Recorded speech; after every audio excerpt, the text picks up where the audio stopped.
I'm Severian, and welcome to Tabletop Anthologies, and I'm going to be your narrator tonight. We're playing Shiver, a tabletop RPG that's horror themed. Any sort of campy horrors in any sort of setting you can think of, and this system can adapt to it. We are playing a scenario called Corporate Risers from the Shiver quickstart guide. And with that, we will get started. We're starting here in a place called the Hollow. Cornwall Consolidated, a tech giant, world leader in scientific research, has the resources and wealth to make dreams come true. Medicine, technology, weapons, robotics, they dominate in all fields. Getting to be the best is a tricky business, and the company is rife with secrecy. Their base of operations echoing this, a source of their success, is a wellspring of ideas, the Hollow. It's deep underground. The Hollow is hidden from prying eyes. The location is well guarded, and it's a subterranean secret where the bulk of the company's research takes place. Scientists, engineers, chemists, and many others, many other great minds, that is, are buried deep in their work, toiling towards a better future. Mostly. Some secrets are more secret than others, and the company hierarchy fiercely enforces this. Which brings us to you, the players. Some employees are high flyers, some are getting by. You, however, are at the bottom of the barrel. The rock bottom. It's aptly named as your base of operations in the lowest depths of the Hollow. From dead-end experiments to sanitation, this is where careers go to die. Some have accepted their fate and continue to work away, whilst others try to climb the corporate ladder to the higher levels. Well, the lower levels receive the least funding and care, which is what has led to the current situation.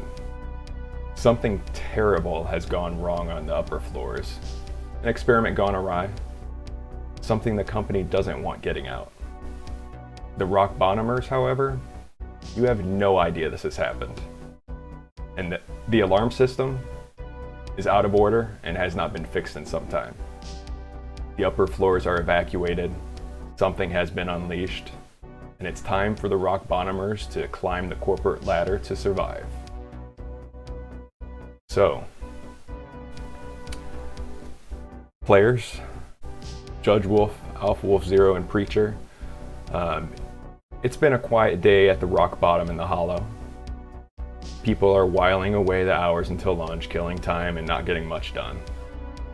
Well, maybe for some people anyways.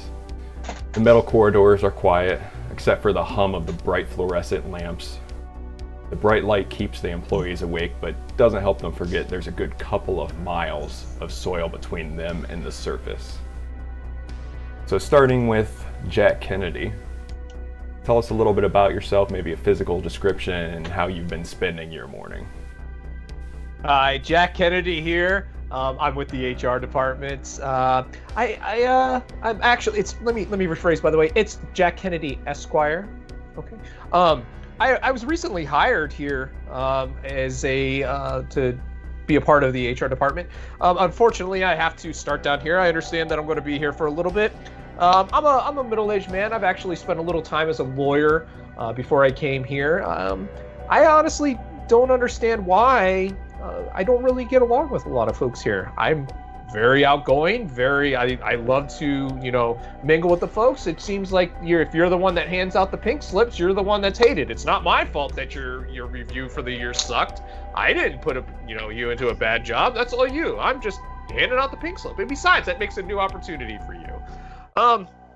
So I'm just spending my day whistling along, knowing that sooner or later the upper division is going to notice me, and go ahead and take me up a notch, and yelling at our intern Bobby.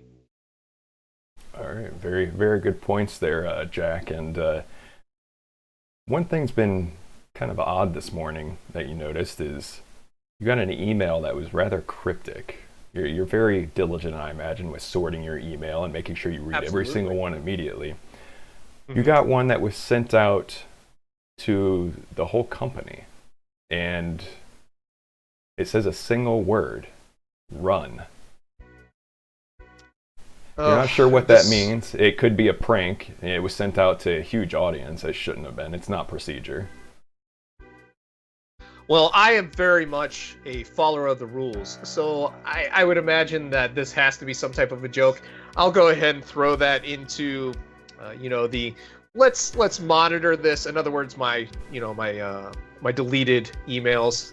I have very important work to do, and I can't be bothered with this kind of thing. Right. So let's move then to Jerry Higgins. Give us a little description of yourself and how you've been spending the morning. Jerry's about 42 years old, security guard. He basically doesn't do much. He goes in, checks his monitors, eats some donuts while he drinks his coffee, and maybe takes a nap whenever there's nothing really going on. And he likes to take it easy because he knows nothing really ever goes on down here. So. All right. Yeah, sounds good. So you're just kind of relaxing, probably watching your monitors there, I imagine. Yeah, and probably if I got cell service down here, I'm probably like watching some sort of anime or something like that. Absolutely no cell service, but there is a little bit of an internet connection, though it's not great. Maybe you could browse some internet videos or whatever you want to do there. Yeah, he's probably like watching some failure videos, watching other people fall down, and he's just laughing and stuff like that. All right. So you've got some radio communications there in the room with you, being in the security office. You're getting some strange things coming through your radio this morning. A lot of static. And you swear that some of that static sounds like gurgling and grunting, but it could just be the poor conditions of rock bottom. You're not sure. Yes. Either way, there's something that seems to kind of bother you about it. It's unsettling. That's a little bit creepy, and he slams his fist on top of the comms unit, stupid thing acting up, and probably just turns it off after he gets annoyed with it, and kind of shakes his head, gets up, and maybe walks out of the security office and just stretches his legs for a little bit. Right. Okay. So, Bobby B. How about you? What are you doing here in Rock Bottom?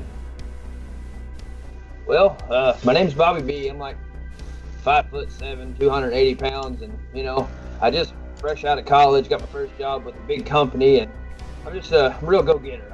I'm ready to show off what I can do, and I'm ready to do any tasks that are given to me by Jack, and make sure that I'm doing it to the best of my ability, because I have to make sure that everything that I do has my name on it, and it's got to have an A+ effort on it. I'm ready to just kind of move up the corporate ladder and show them what I can do.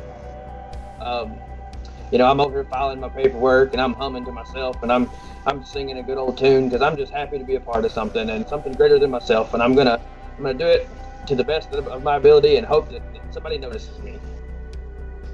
Right. So you're a real go-getter, and you're really trying your best as an intern. Unfortunately, this morning you did get a call from one of the higher ups, even above anyone working here in the HR office that you're sitting in, from one of the upper floors. You can tell that the conversation is starting to go south, and that you're kind of getting a bad performance review here, essentially, and it's really not sitting well with you. But before you can have any further conversation about this or any reply, the phone line cuts out. So I'm sitting on the phone, and I'm listening to all this going on, and deep down inside I'm just crushed, because if anybody knows me, they know that my worst fear is having a bad rap or a bad performance review, or and one of my biggest fears is somebody thinking that I'm not a go-getter or a good worker, and I'm just pondering in my head, what can I do to be better, and maybe I can go bother Jack and or Mr. Kennedy, and I can ask him what I can do to be better, and then all of a sudden the line clicks, and I'm like, well, I got to get back to my paperwork, because that just means more work for me. It's more stuff I got to do. Bobby, are you okay? You seem a little distraught. I mean, I'm very busy, but what's going on there, champ? Well, Mr. Kennedy, sir. If I could just borrow a moment of your time, sir. I got a call, and it seemed to be from the higher ups, and it seemed to be from the ones that I don't speak to often, and they seem to think that I'm not doing a good job, sir. And I don't know if is there anything I can do. Well, look, Bobby. I mean, every failure is just an opportunity for us to better ourselves. It's an opportunity to learn, and not every place is cut out for. You'll find your place, but maybe it's just all a joke. Cause I got a weird email earlier. It's probably nothing, so I wouldn't sweat it just yet. I haven't received any information about your poor review, if that means anything. Now, is everything okay? Are we okay now? Can you mind if I get back to work? Before Bobby can reply, you all seem to go blind. You're confused for maybe just a moment as you adjust to your senses and realize that the lights just cut out completely. Mr. Kennedy, are you still here, sir? Yeah.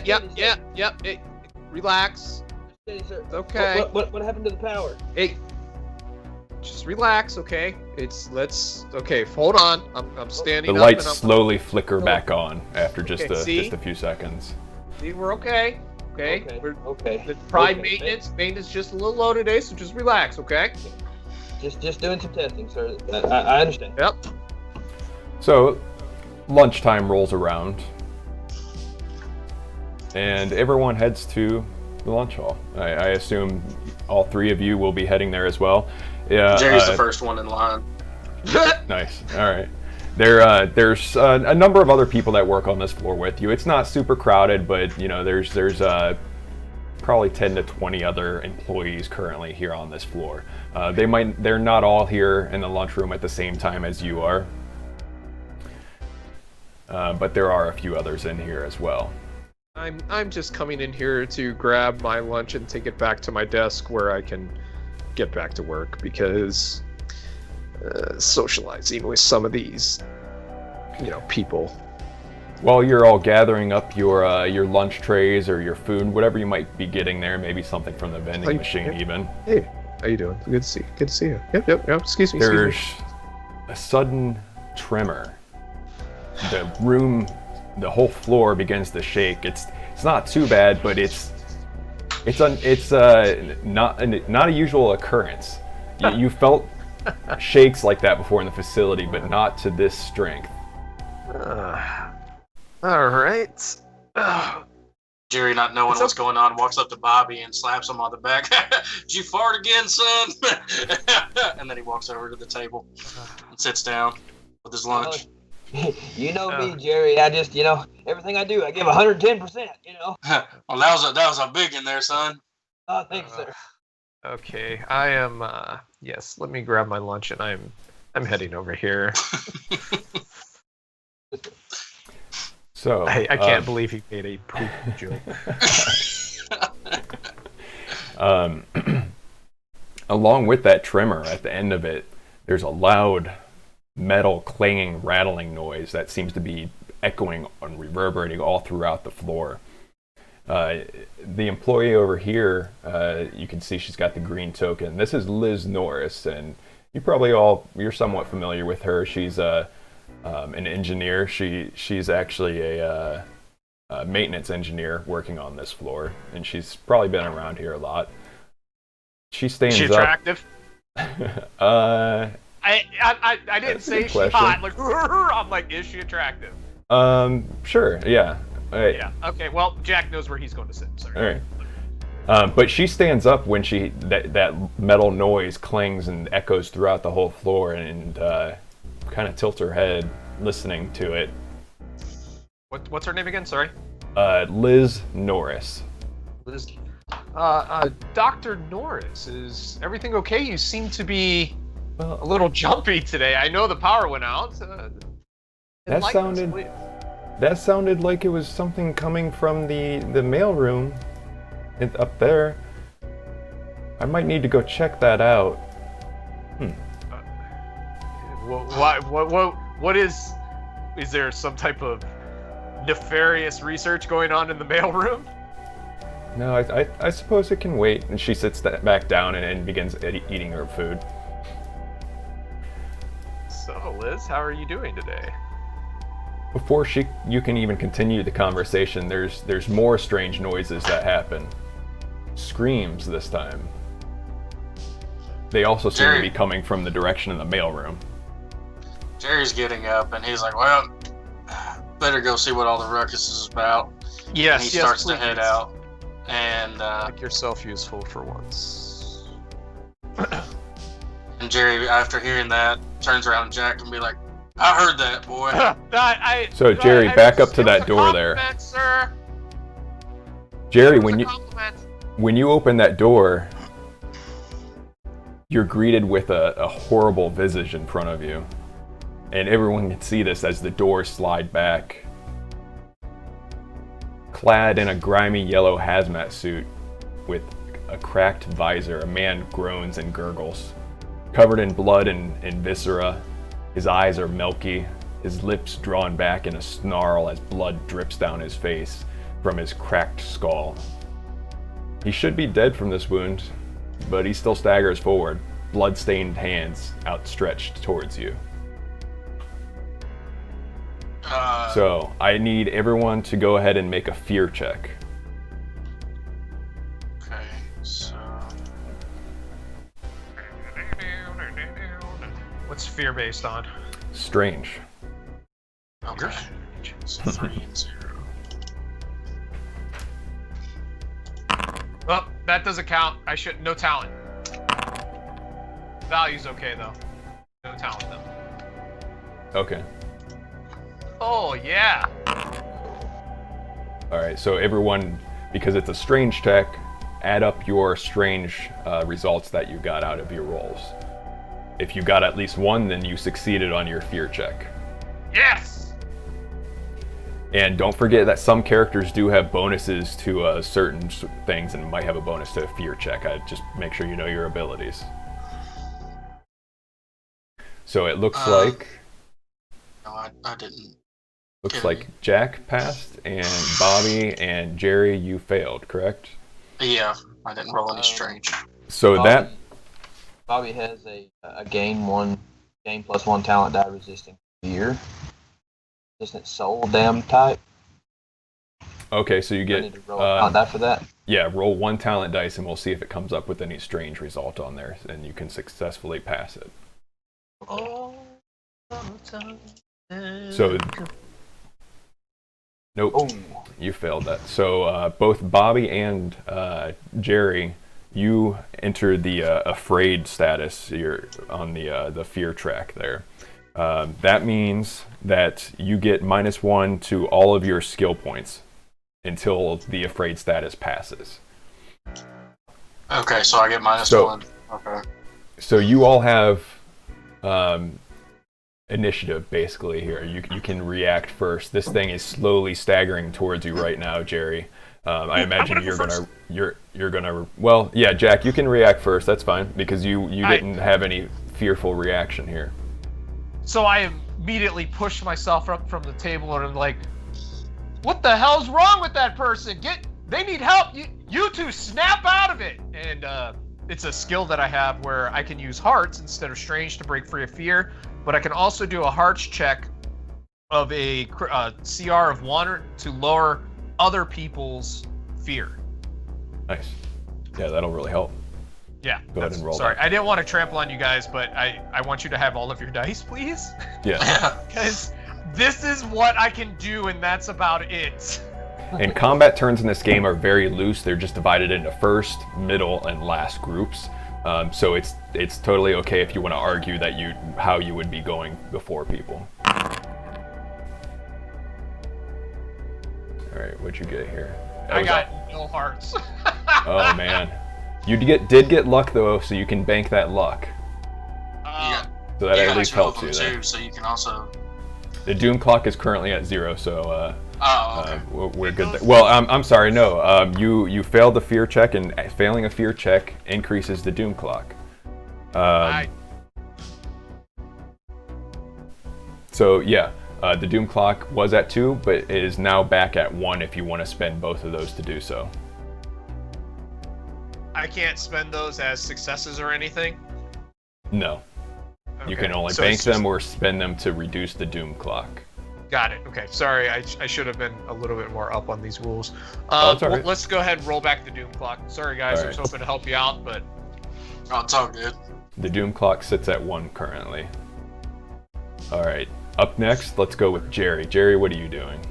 So, being shocked by this creature in front of me, he's just kind of staring back, like, and then I guess he just reaches for his baton, and he's like, now, stay back. What are you doing now, son? And if he's like continuing to lunge for him, he's gonna try and hit him upside the head. Oh yeah, he's slowly staggering towards you, outstretched hands, and just caked blood all over these gloves of the hazmat suit, trying to grasp at you. So would that be a grit roll then? Yeah, I believe your baton is grit. It Okay. should say on the stat block there. Yeah, and Great boy. so I have -1 on my skill pool because of the fear effect, right? Yes. Okay.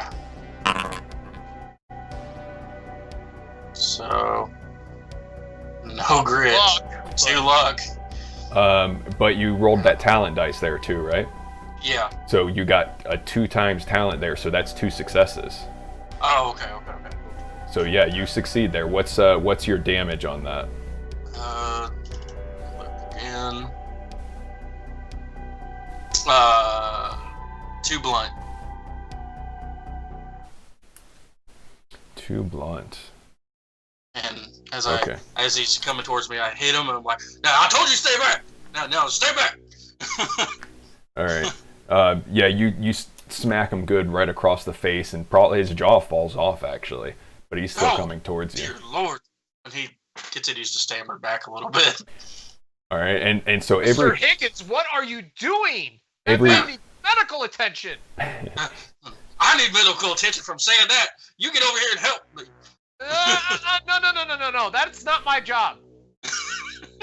Well, then find somebody that can get over here and help this person. That is assault, and that is illegal. I am having no part in this.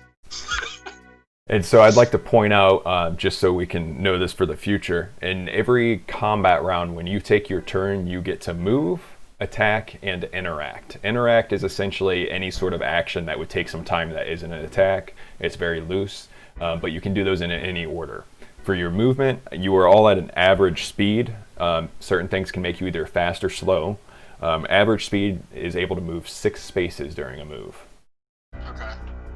And Jerry's just gonna step back a couple of spaces there, just to, I guess, because he's afraid of what's going on, and after seeing his jaw fall off, he's still like freaking out. All right. Bobby, what are you doing? So Bobby, whenever he sees all this, he kind of moves to the other side of the table and kind of almost hunkers down a little bit, and knowing that he's kind of he's kind of afraid, but he kind of has his wits about him still. He's trying to console himself. He's over there. He's like, oh, I don't know what that is. It's like, but Jerry's got it. I'll move over here. Maybe Jerry will get it. He's just very kind of persistent on Jerry getting it, but he's moving, kind of putting some stuff in between him and Jerry and whatever it is that's in the doorway. Okay, makes sense. Jerry's the security guard around here. He should be able to handle it, right? Right, that's his thought process. And so the few other people that are here in the room with you, they've all stood up at this point, seeing that this creature, almost this person that's just looks horrendous, is still moving towards Jerry, even though their jaw just fell off. Down here at the bottom, the orange token actually is Sinclair Fields. He's a scientist here in Rock Bottom. He seems to get a little more aggressive and calls out, "Jerry, I'll come help you." Thank you, son. This dude's jaw just fell off when I hit him. What the hell is going on with this guy? I have no idea, but he was lunging at me, so I smacked him good. I am So he's taking still- notes of who's committing assault here. This Now you hush your mouth, Jack Kennedy. I'm trying to save everybody right here. This guy's coming after us, trying to kill me. This injured man in a hazmat suit lumbers towards you, dragging one foot, still coming at you, and reaches out and tries to grasp onto you. Okay. And then I have a skill called Tough when I I guess it would be after he's successful, right? It says so. when hit by an attack, roll a single skill die, and then on a grit symbol, the wounds taken from the attack are reduced by 1. Okay. Yep. So that's like a reactionary thing then, right? Right. Yep. So he does hit you. He reaches out and grabs a hold of one shoulder and then just swipes across your face with the other hand, almost claw-like. Doesn't even seem human in the way he's attacking you. So you're going to take 2 blunt damage. You said you have that ability to reduce some wounds, though? Yeah, Tough. So I just roll a single skill die, and if it's a grit symbol, then the wounds that I take are reduced by 1. Okay. So I'm going to do that now. And you rolled those 2 luck dice earlier, right? Did you want to use those as a banked luck die or reduce the doom clock again? Well, we already reduced it once. Yep. And so it probably hasn't gone up again. It's at 1 right now. You failed 2 fear checks. Oh, I failed 2 fear checks. Okay. Well, you and Bobby. Yeah. Oh, okay. So definitely use that luck to roll back the doom clock then. Okay. And then I'm gonna execute this macro. Oh, strange. All right. So, So I'll take 2. I'm not going to count that. I think because it's an ability, I'm not going to count that towards the doom clock. That's how I'm going to do that from now on. Just for special abilities checks like that, where it's like a single roll. I don't think that would make sense, but Okay. that's how I'm house rolling it for now. Just so you guys know. Okay. So back to you guys again. Jack, you acted first last time. What are you doing now? How are we doing hexes? I know it's hexes in there. Are we doing hexes as squares? Yeah, they're squares. Yep. Okay, so that's 1, 2, 3, 4, 5, 6. I will be moving forward and so as to not look stupid, right? I don't want to be the only one that seems to be avoiding the confrontation, and say, you there, both of you need to stop this. And I'm gonna try and pull my skill out again and be like, Mr. Higgins, snap out of it. Just get moving. Back up. Ooh, talent, yay. A lot of grit, no heart though, but I got that 1 talent. Okay, so you were using that same heart-based check to reduce snap the out. fear? You do a heart-based CR1 to lower other people's fear status by 1. Nice. So because you got that talent, it was a success. So that means, Jerry, you are no longer in the afraid status. Okay. You're stable Awesome. now.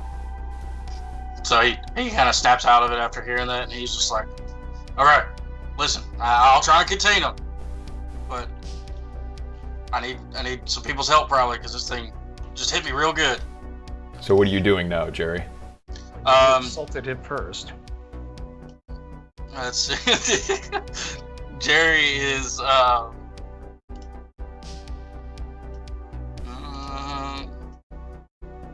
okay. Jerry's gonna try and restrain him if he can, and basically knock him to the floor if he can. Basically uses techniques that he probably learned in training to take him down, and maybe try and push his hand or cuff his hands or whatever. We're Okay. so dead. All right. I'm just thinking, looking at this, we're so dead. Yeah, you can do a grit check to try and do that. Okay, and with no disadvantage now because I'm not feared anymore. Right. Mm-hmm. Okay. So that'll be 5 and 1. So 6 dice is coming up, and So there's one luck. I'm gonna bank that luck. Okay. Two And you got wits, 2 successes there. and yeah, Three. a grit, and then Or two. Sorry, you're right. yeah, and then the 1 talent.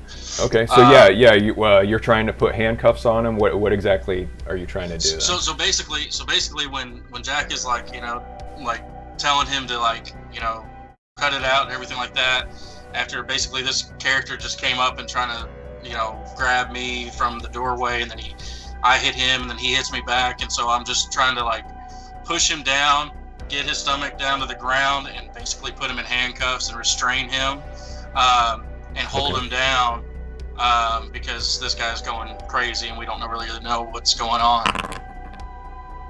Okay. Yeah, you're able to succeed in doing that. You have him in a grappled status now, essentially. You've got this guy. He's just slobbering and drooling, and blood just coming all out of his mouth, and he's really messed up and doesn't even look like a living person anymore. But you've got him down. You managed to get him onto his knees and into these handcuffs, but he's still wrestling with you and trying to bite you. It seems like, even though he's missing his lower jaw.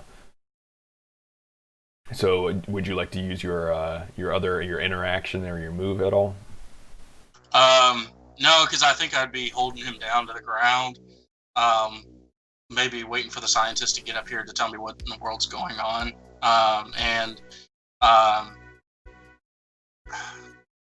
You can't use. Well, no, because I can't use that because they're not within 10 feet of me, and they haven't taken damage. So yeah, that's all I can do for right now. Okay. All right. So up next, Bobby, what are you doing?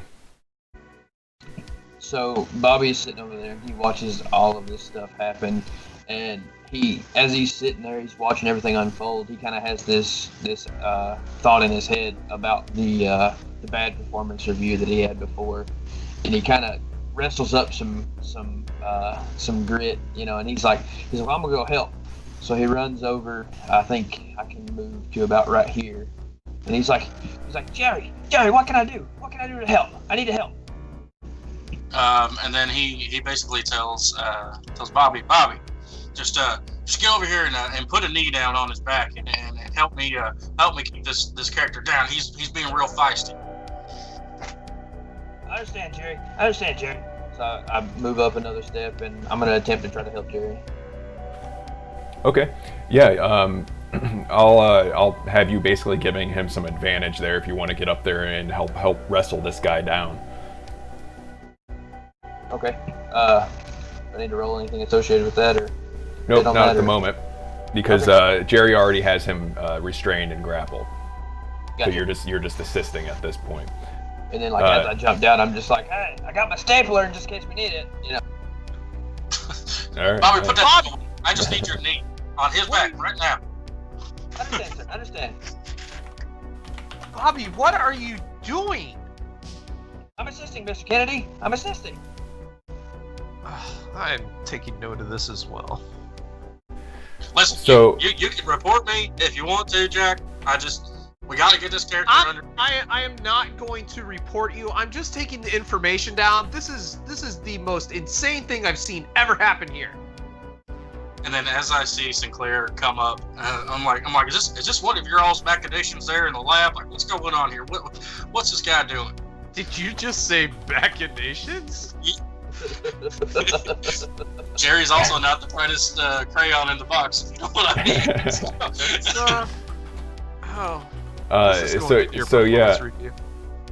mean.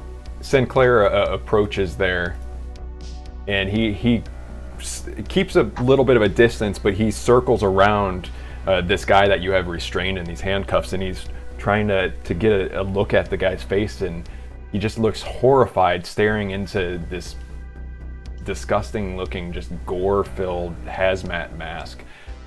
And he says, this man doesn't look like he should be alive. This might be some sort of virus. I don't know what's happening here.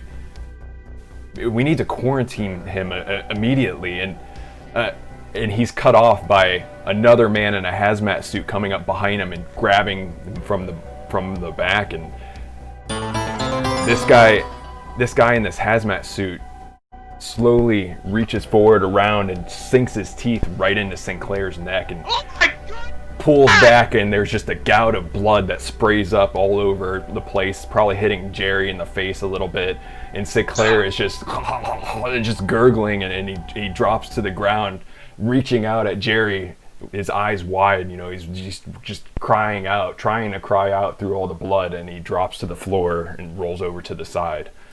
Holy shit, what was that? I don't know. That I told you these people are crazy. He just took a big old chunk out of his neck. By the way, welcome Diesel. Yeah. Thank you. Yeah. Thank you for the raid. I was just about to say you joined during our very first death of the night. We just got to watch the scientist Sinclair Fields get his jugular ripped out by this strange man that seems to be walking but dead. So that brings us back to the one that here is restrained on the ground. He's still trying to break free. So Jerry, give me a grit check. A grit check, okay. Oh, was that? Hold on. That was my roll. Oh, okay. I was like, did I accidentally hit the wrong button? Yep. So I got 1 talent and 1 grit, but I also got 2 strange. That's okay. The strange unless you fail. Exactly. Okay. Yeah. So you're able to keep him restrained there, and he's unable to get any sort of attack in on you, even though he's trying to claw his way at you. Stay down. And is that their turn still then? I was just about to say, Jack, what are you doing? It's back to you again. Fuck this! I'm out! 1, 2, 3, 4, 5, 6. I'm heading this way. I'm heading towards the kitchen. Just bounding over the tables. I'm diving, like sliding across the table. No! The goal is to hopefully get into a safe place where there isn't people being bitten. Understandable. So, Jerry, what are you gonna do? You've got this this one restrained in front of you. You just watch this man come in and rip Sinclair's throat apart. So what he's going to do,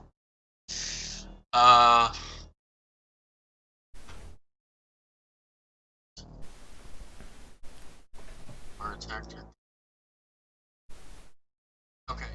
Cool. Since I have to do this on my turn. Okay. It's my skill called Get Behind Me. Yeah. And I'm going to use that on Bobby. And I'm like, Bobby, okay, I need you to get back. And so basically what that allows me to do is if he gets attacked during the enemy's combat roll, I roll a skill roll. And if I get a grit check of CR1, if I succeed, hold on, it's hard to get this. Yeah, I think you basically act as a human shield and reduce some damage for Bobby there. Yeah. So that's what he's gonna do. Now, does that just his interact, or is that? That's just a free action. Well, it's a good question. I'm gonna count that as his interact. Yeah. Okay. So I'll double check the rules while we're playing and let you know if I go back on that. But I'm gonna say it's your interact. Okay, and that interact takes place of his attack, right? Yeah. Mm-hmm. Okay, so that's what he's gonna do. He's gonna. Oh, it doesn't take place of your attack. Your attack is still allowed. Oh. Interact is a whole separate action, basically. Okay. So then, what he's gonna do too is like while he's got this creature into the ground, he's just gonna take his baton and try and hit him across the head. To get him to lighten down. All right, yeah, go ahead and roll your attack there. Okay. That was not good at all. Yeah, no, 2 strange and then a strange on my talent. Oh wow! So how many strange you get there on that failed roll? So there's 1, 2, and then my talent was estranged, so 3. All right. Well, that means that the doom clock goes up 3 minutes. Oh man. Cool, thanks.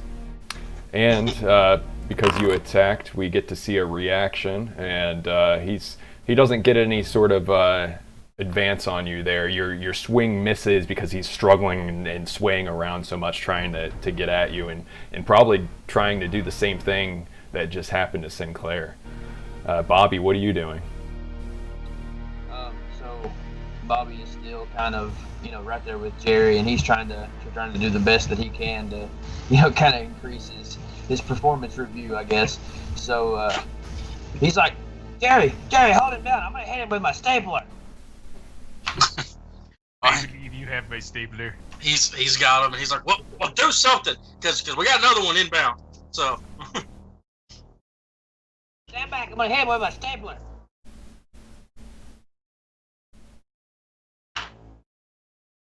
That would be a grit check, correct? If that is what your weapon is, yes, I believe it is. I can pull that up. Yeah, it is. Oh my god, there's stats for that thing? Yeah. Still, oh yeah. Nice, So, dude. Am I still feared, correct? Yes. Yeah, because I didn't give two shits about helping you, buddy. I'm sorry. Was it everyone around that does the ability, or you just pick one person? You roll a hearts check of CR1 to lower other. It said I'm reading exactly what the text says, so as the narrator, you decide. Check of CR1 to lower other players, plural, fear status by 1 as an interact action. Okay, I'm going to say you have to target one person for that then. Yeah. Yep. So yes, Bobby, you are still in the afraid status.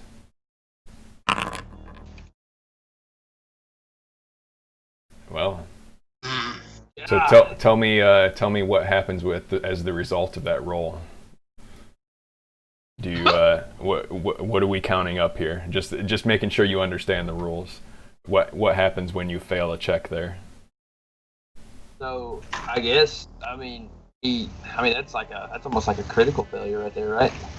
No, there's no such thing as a critical failure. Just what you do is count up those strange die. So you got. So I have 2 strange, right? Yeah. So that's 2 more minutes closer to midnight on the doom clock. Fantastic. Okay. And that would still leave you with your move and interact. And once we get past this first combat, I'll stop interrupting so much with my little tutorial stuff here, but I just want to remind you guys for now. Yeah.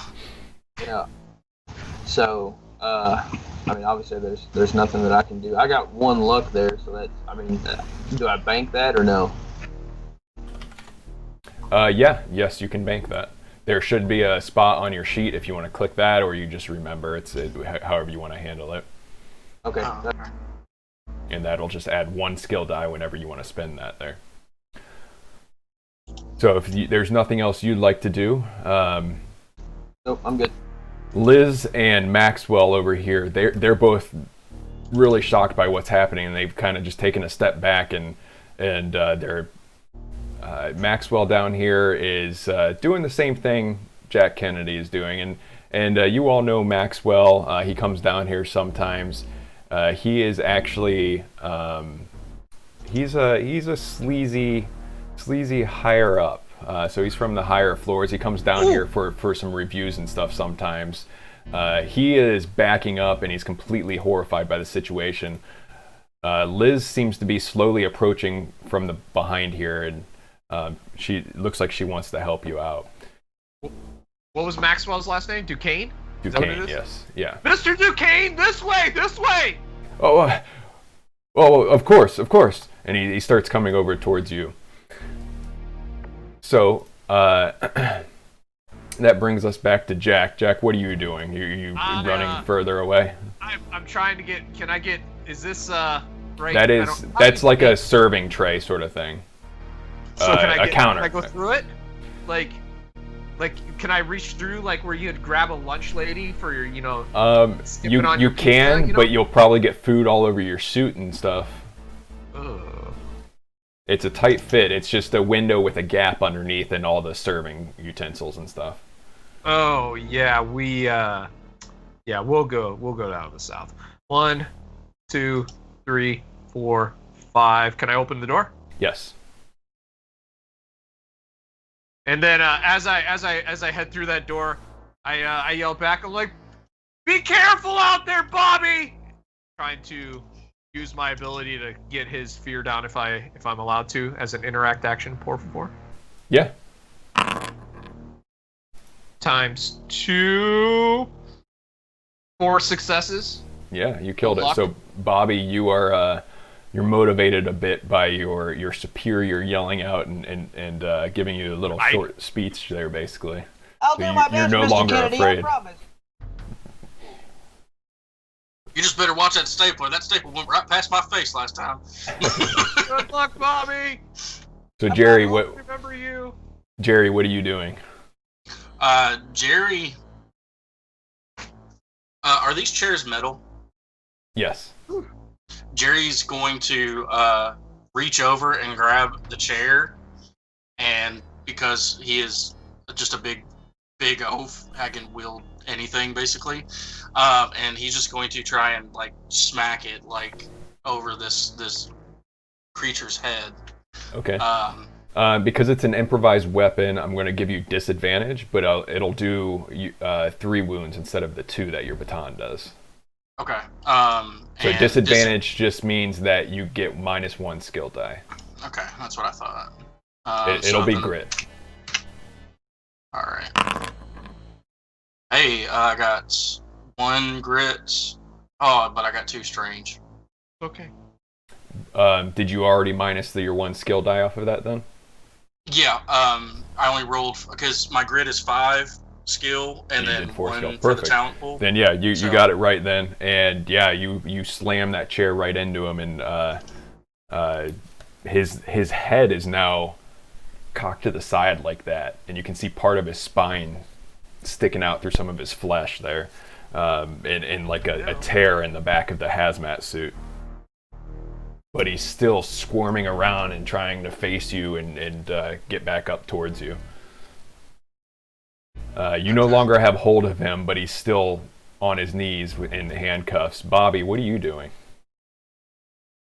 Bobby. So he's kind of, he's still, kind of got his grit about him. He's still ready to go, but he's just looking and he's like, man, I don't understand what's going on. Like, I'm freaking out. So with his action, he's more or less like trying to compose himself. He's trying to figure out what exactly is going on and how he can help. And he's so confused because he's trying to do what's best for everyone and he doesn't know what the right path is. So he's like, Jerry, what do you need me to do? He basically just he reminds him, I told you, boy, get back, and if things hit the fan, you run. I got this. Okay, sir. He kind of bounces back, a couple paces here. All right. So Liz here, she actually has a tool belt on, and she pulls a big wrench out of the tool belt and runs up around Jerry here and takes a swing at this guy that's still in handcuffs. And I just got to check her skills real quick. There we go.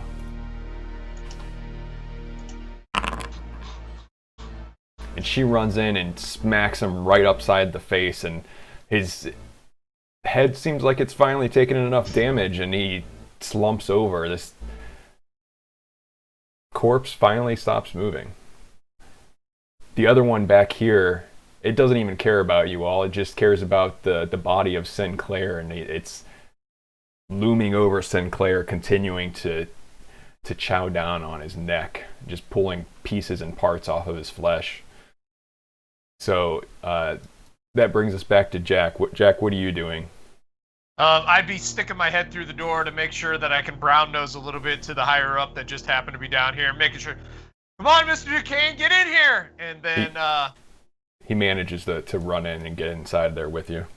And that door gets shut as soon as he gets through. All right. This table here, I don't know how to ping on this on Foundry. But is there any usable, like a knife or something? Yeah, Butcher knife? there's pretty much any sort of implements you can think of that would be in a kitchen like that. There's knives. Shotgun? No, they don't use shotguns to cook in this kitchen, but yes, there's knives. There's heavy cast iron pans, those sort of things. So, what do you pick up? Mr. Kennedy, there's that dual-purpose cutting board. Oh, the paddle, you mean? I'll grab me a cleaver or a butcher knife or something, some type of bladed weapon. Yeah, you get yourself a big cleaver that was looks like it was being used to break down some like chickens or something like that. Nice, that's what I want. That sounds great. And then I hide. All right. So you're hiding in there. Jerry, what are you doing? You saw Liz come around the side of you there and finish off this thing in front of you. And the other one seems to be occupied eating Sinclair. Okay. Jerry looks over at Liz and goes, "Thank you for your help." And then he's like, "We gotta get this other guy off of Sinclair. What he's doing is ungodly." And can I walk over this way? I mean, he's kind of behind the doorway, so can I walk over there? Yeah. Assume he's basically on top of Sinclair. Okay, so he's basically gonna come up from this way, I guess. Yeah. Or actually, no, he's gonna come down from this way. And then he's going to just basically attack this other zombie, or sorry, creature, because we don't know what it is. We don't use the Z word, okay? Yeah. And let's see here. And he's just going to do that with his regular baton. Okay. Good Lord in heaven. God, you're strange. So Wow. 4 strange and got the talent, 1 though. talent. Woo! Yeah. All right. So yeah, you're you're able to hit, and good thing you were. So what's your damage on that? Is that 2? 2 blunt. Yeah. Or are you still swinging that chair? No, it's the baton. All right. So yeah, you smack him good as he's laying there on top of Sinclair, chowing down on him. Whoops, that is not correct there. Disregard. God. That's what was supposed to happen. Yeah, just like zoomed in. All right. So I accidentally put a script inside of a chat bubble. So that's what happened there. Anyways. He doesn't really seem to pay any attention to you. He still just keeps eating away at Sinclair's corpse there. Bobby, what are you doing? So, Bobby kind of ignores Jerry almost, and he wants to be successful, I guess. So he runs and kind of bypasses Liz altogether and jumps onto the other side over here. And he says, I'm sorry to disappoint you, Jerry, but I've got to do something. And he tries to hit him with a stapler again. All right. Yeah, go ahead and roll that. And I'm no longer feared. Yes, that's true. Okay.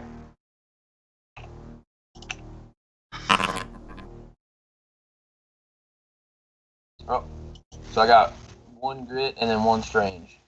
But you got 2 luck. I got 2 luck. Yep.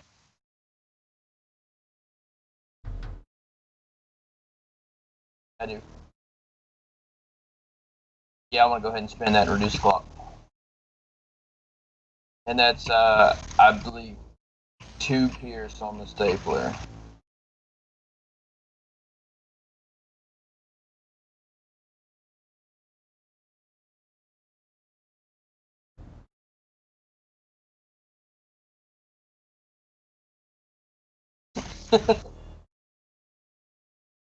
But my question is it a red swing line?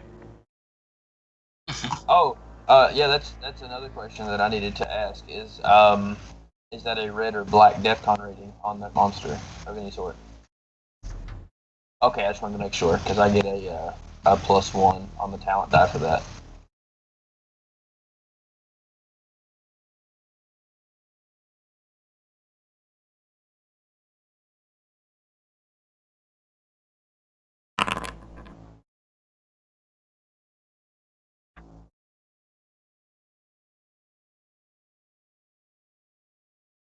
Saying you're muting stream. Yeah, I just muted myself on accident. So recap there real quick. Yeah, I did. Liz ran up there and she's trying to swing at this creature basically eating away at Sinclair, and she's just screaming, "Sinclair, are you still alive? Answer me!" And she's missing with her wrench, just just aggressively trying to swing at this thing. And then Jerry looks up at Liz and he's like, "Liz, look down at his neck. He's missing a big old chunk. I don't think anybody survived that." And this thing finally stops eating Sinclair and looks up at you, Jerry, and tries to lunge at you.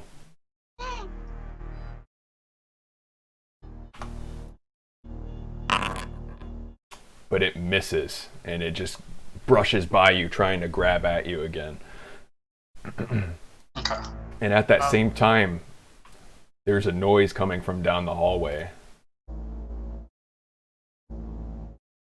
There's another. Just as a quick note, I want to throw out to my fellow players. I'm trying to keep up on some stuff. Double check your dice pools when you roll. If you get three or more dice, or I'm sorry, if you roll your pool and it contains 3 or more symbols on the thing, it's called a full house. Every symbol is a success. Oh, yep, I forgot about that rule. Page 11. Sorry, while you're describing, because I'm hiding. Like I gotta be able to help with something. So just players, make sure that you're keeping a watch on your rolls. Okay. So and it's like so if I roll a grit, a wit, and a smart, then that's a. No, a full house is basically where every single dice you roll is a success, and but it's got to be at least 3 dice that you're rolling at a time in the pool. Okay. Yeah. So, Jerry, as this right, yeah, exactly. As this guy is no, that's all right. Thank you for pointing it out, because I forgot. It's a little subtext thing there that wasn't really clear in the rules. So as this guy's finally stopped eating Sinclair and lunges at you, you see there's another one plodding down the hallway towards you, and it looks like it's actually one of the people that work in the mailroom. They don't look alive anymore, but they're walking towards you. Do we know his name? We'll say his name was Jeff. My name is Jeff. Yeah, I was gonna say it, but I don't know if I should. So I looked at him and be like, Jeff, what's wrong with you, boy? He just groans and gurgles and doesn't really speak. Jerry, what are you doing? What are you gonna do? Is it my turn in the turn order? Yes, that's why I'm asking. Okay. Okay. I guess I missed out on Jack's turn. He's just going to attack this creature that's right in front of him, because he's dealing with one problem at a time. So he's just going to go ahead and do that with his baton again. All right. Good. Cool. Okay, so I got 1 grit, 2 strange, and 1 talent. So I got 2 successes on that. Nice. So yeah, go ahead and what's your damage there? 2 blind. All right. Yeah, you take another hit at him, and it's solid. You feel like you maybe snapped a bone in his arm. Bobby, what are you doing? So Bobby sees that action happen, and so he kind of looks over at Jerry, and he's like, "Man, I just don't know what's going on. We can't stop him. I don't understand what's going on. Like, what do we do?"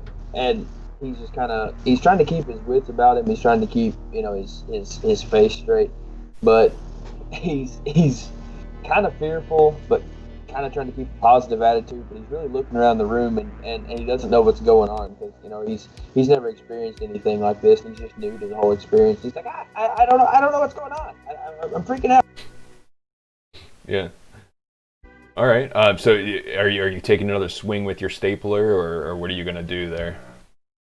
So I don't see the guy in the hallway, correct? It doesn't look like it. Okay. So I guess as he's trying to reconcile all this in his head, he just realizes that he has to do what he can when he can, and he's trying to give it his best effort. So yeah, he swings with his stapler again. All right. Yeah, go ahead and roll that.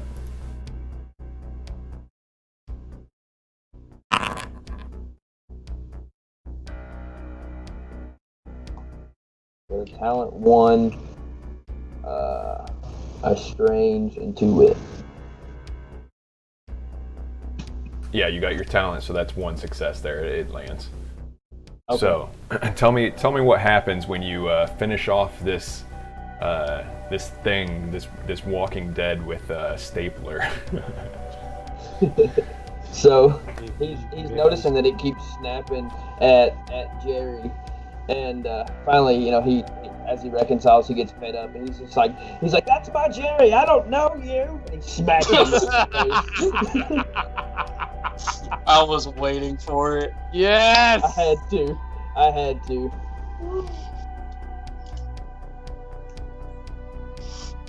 So with that last valiant slap of the stapler, it stops moving. Bobby, are you doing anything else? You moving or anything like that? So after he throws that hit, he kind of looks up and he's got like this blood, I guess, all over his face, and he's like, he looks at Jerry for some sort of like I don't know, I guess some sort of a pat on the back, and he's like, I did it, Mr. Higgins, I did it. Yeah, good job, son. Now, Jeff is out here in the hallway, and I'm gonna see what's up with him. Jeff? Who's Jeff? Liz, while you're saying that, Liz peeks out of the hallway there and looks up to the north towards the mailroom and says, I think we need to get out of here. There's more of them. More of them? Oh no. So, yeah, that's just all he says. He's just freaking out a little bit. All right. Jack, what are you doing back there behind the glass of the kitchen? I'm kind of hunkered down, like watching through the spit guards, right? And I'm watching, and I look at Mr. Duquesne and say, "They just murdered somebody. You believe that?" And sure enough, Jerry, there's more of them coming into your view in the hallway there. What are you gonna do? He looks at Liz and Bobby, who's next to him, and he's like, "Run down to the stairwell!"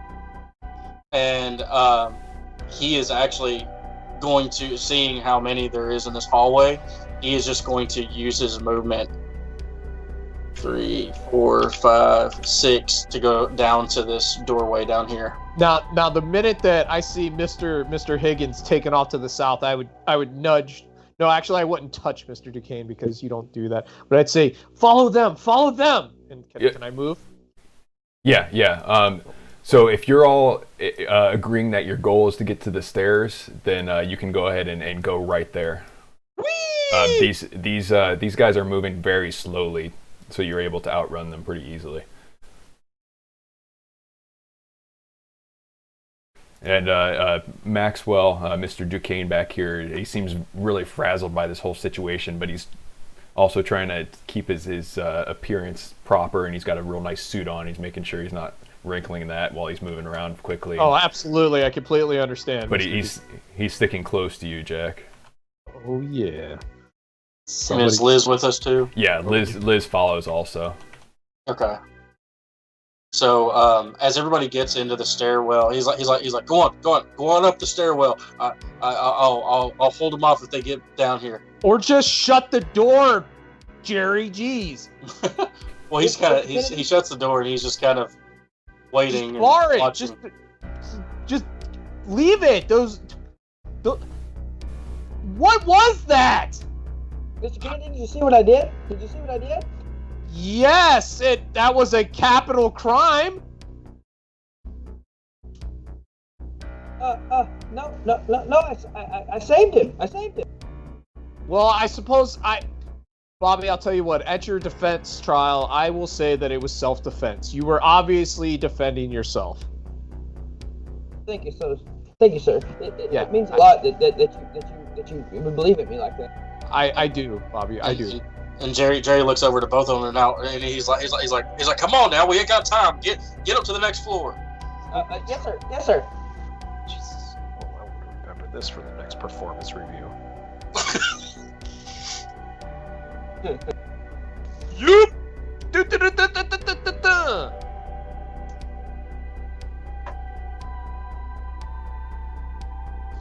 Okay.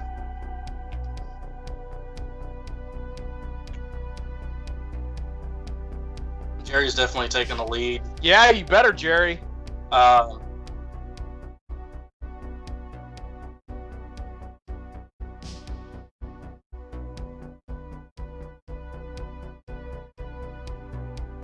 Guys, we're gonna have to find another way out of here. I'm sorry. What do you mean another way?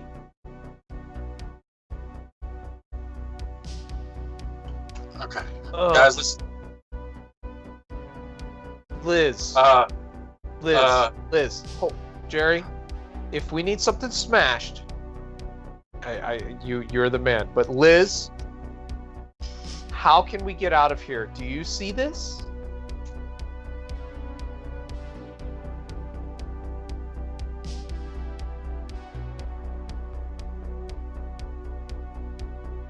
I'm sorry, but do you see that the emergency power is on? Do you think that the elevators would be the smartest route?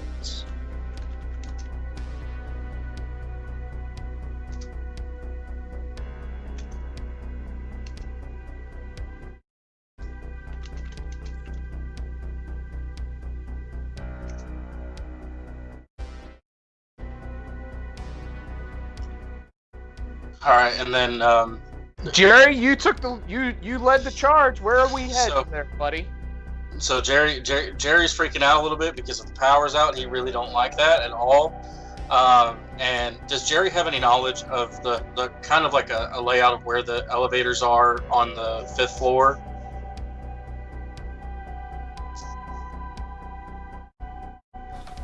I think I muted myself again on the stream there. I need to stop doing that. Jerry, you're a scumbag. But anyways, you don't know anything but your floor. Jerry, you're the leader so, here. Jerry, you're primarily working on rock bottom. You might vaguely have some knowledge of a layout here and think that the elevator is to your north, but you do know that most floors have some sort of console you could find in the main hallways that have a map of the current floor. Okay, so he's like, okay, everybody, just be on your guard. If the power's out here, it's going to be difficult to see, and okay. we got to find the console, and we got what? Deep breath, buddy. Okay, look. So I have a cleaver in one hand, and then in the other hand, I pull out my cell phone. I turn on the light, and I shine it right in Jerry's face. Like, see? It's okay, buddy. Okay. Okay. Let's go. And he opens up the door. Okay. And walks out into the hallway. Dude, somebody's right. typing like crazy. I don't like that. So, cracking open the stairwell door, you see the tech department is in ruins. Smashed glass, blood streaks, and gore spattered over most surfaces, and it's all lit in a dull red glow. The emergency lighting has come on, meaning the floor has lost power and is running on a backup. You hear groans and gurgles in the distance and the ripping of flesh echoing around the cavernous room. One area stands out to you, bathed in a yellow blinking light, an open elevator shaft on the other side of the department. A way out, maybe? Oh, Jerry. Yeah. Jerry sees all this and he's like, "Oh dear Lord," and he looks back at the others. He's like, "If you have a queasy stomach, avert your eyes." And Sorry, what do you mean? Bobby. Easy stomach. just close your eyes. Oh. Bobby. Bobby, being eager as he is, he steps out like pretty much with Jerry, and he immediately sees everything, and he's like, I'm not ready. I'm not ready. Oh. Liz steps out and Let's go. Liz steps out and she's just covering her mouth in horror, looking down the hallway, and she collects herself for a moment and says, "The elevator, it's up there ahead. Maybe we can get to that. That might be a way out." Okay, Jack. Maxwell is just standing in the Jerry. corner back here. He's standing behind Jack, not really saying much. I make sure not to puke on my shoes. All right, you're Just saying. able to miss your shoes with the puke. Okay, that's an On important your component. Esquire, you on your Esquire name? Excuse me. Jerry, Right, what I'll were you be saying? Esquired with respect, please. Jerry's like, "All right, boys, let's head on up," and he kind of like steps over and sees that head, and he's just like, "Oh my god!" And Before you go any further, Liz stops you and says, "Well, wait just a moment. Let's check this map here." And she, this console on the wall here, boots up, and it's showing the map of the current floor here. So I'll show that to you. Okay. So she's double checking that. She says, "Yeah, that looks like the elevator we want up there," and she just points straight down the hallway. Wait. Do we want to check these other rooms and see if we can find any weapons? I mean, some of you don't even have anything to defend yourselves with. I mean, What is PSI, pounds per square inch division? I think that P is silent. We have a C? side Is that a division? Spanish division? I think that means psychological weapons, maybe? Oh, okay. Ballistics. Jerry, ballistics. That's guns, right? Jerry's trying to recollect if he knows what the word ballistics means. Jerry, Yes, focus. it's guns, you know. Okay. Well, Jerry's not very smart, so that's why he would he would question that. Yes, ballistics and then defense. We need to get you guys armed with something because, and this baton I probably need to get something different. Those things aren't easy to take down. So Jerry then walks up and opens up the door leading into the ballistics. All right. The door slides open to reveal a lab lined with workbenches and tools seeming to be focused on cutting crystals or gems of some kind. At the center of the room, a strange-looking rifle sits on a plinth. Half of a scientist lies dead on the floor, reaching out towards the base of this plinth.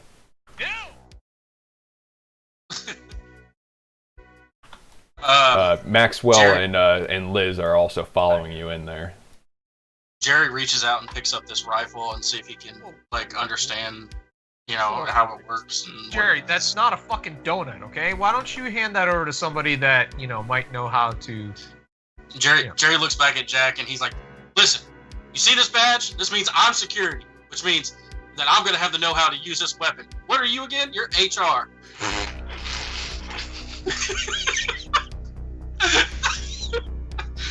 So you pick up the this rifle and it's nice. Sorry, Judge's face during that whole conversation just made me burst out.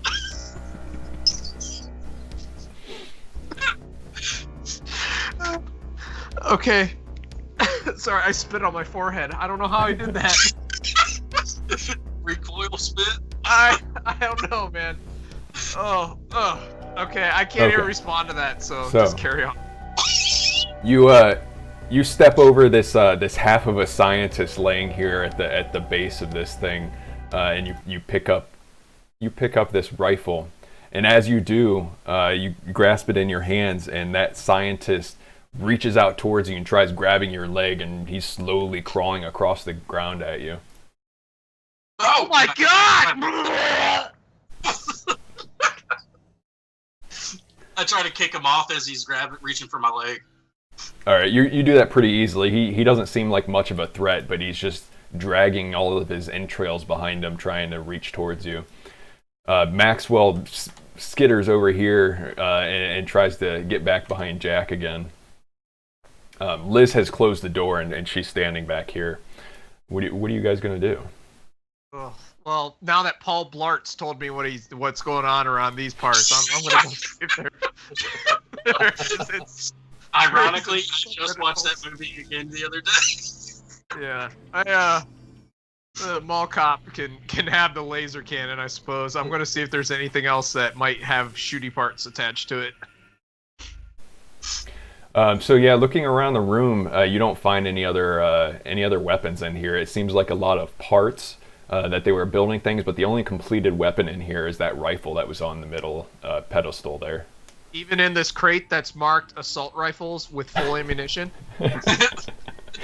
Yeah, it just turns out it's diagrams of assault rifles with full ammunition. Oh, that makes a lot of sense, actually. Okay, cool. Yep. I'm going to move away from that door, then. Okay. And hide down here. All right, so it looks like, Jerry, you're the one with the courage to push the group forward, so what are you doing? Let's see here. Hold on just a second. Mr.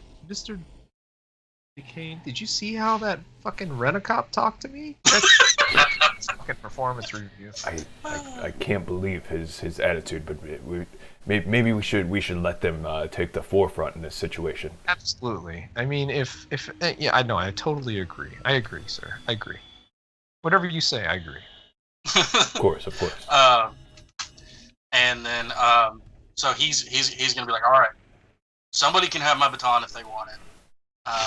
As you're trying to talk to everyone, this thing's still crawling across the floor, trying to grasp at your feet. Alive. Okay, yeah, my bad.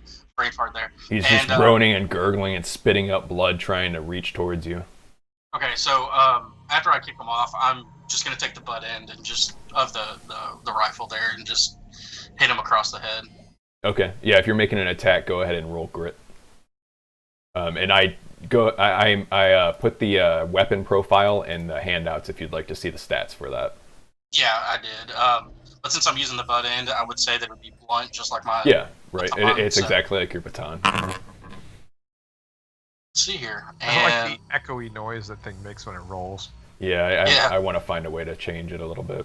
So I got one strange, but I got one talent as well. Yeah, strange only matters when you fail. So yep, you succeed and you knock it back a little bit, and it rolls off to the side. It's still groaning and crawling, but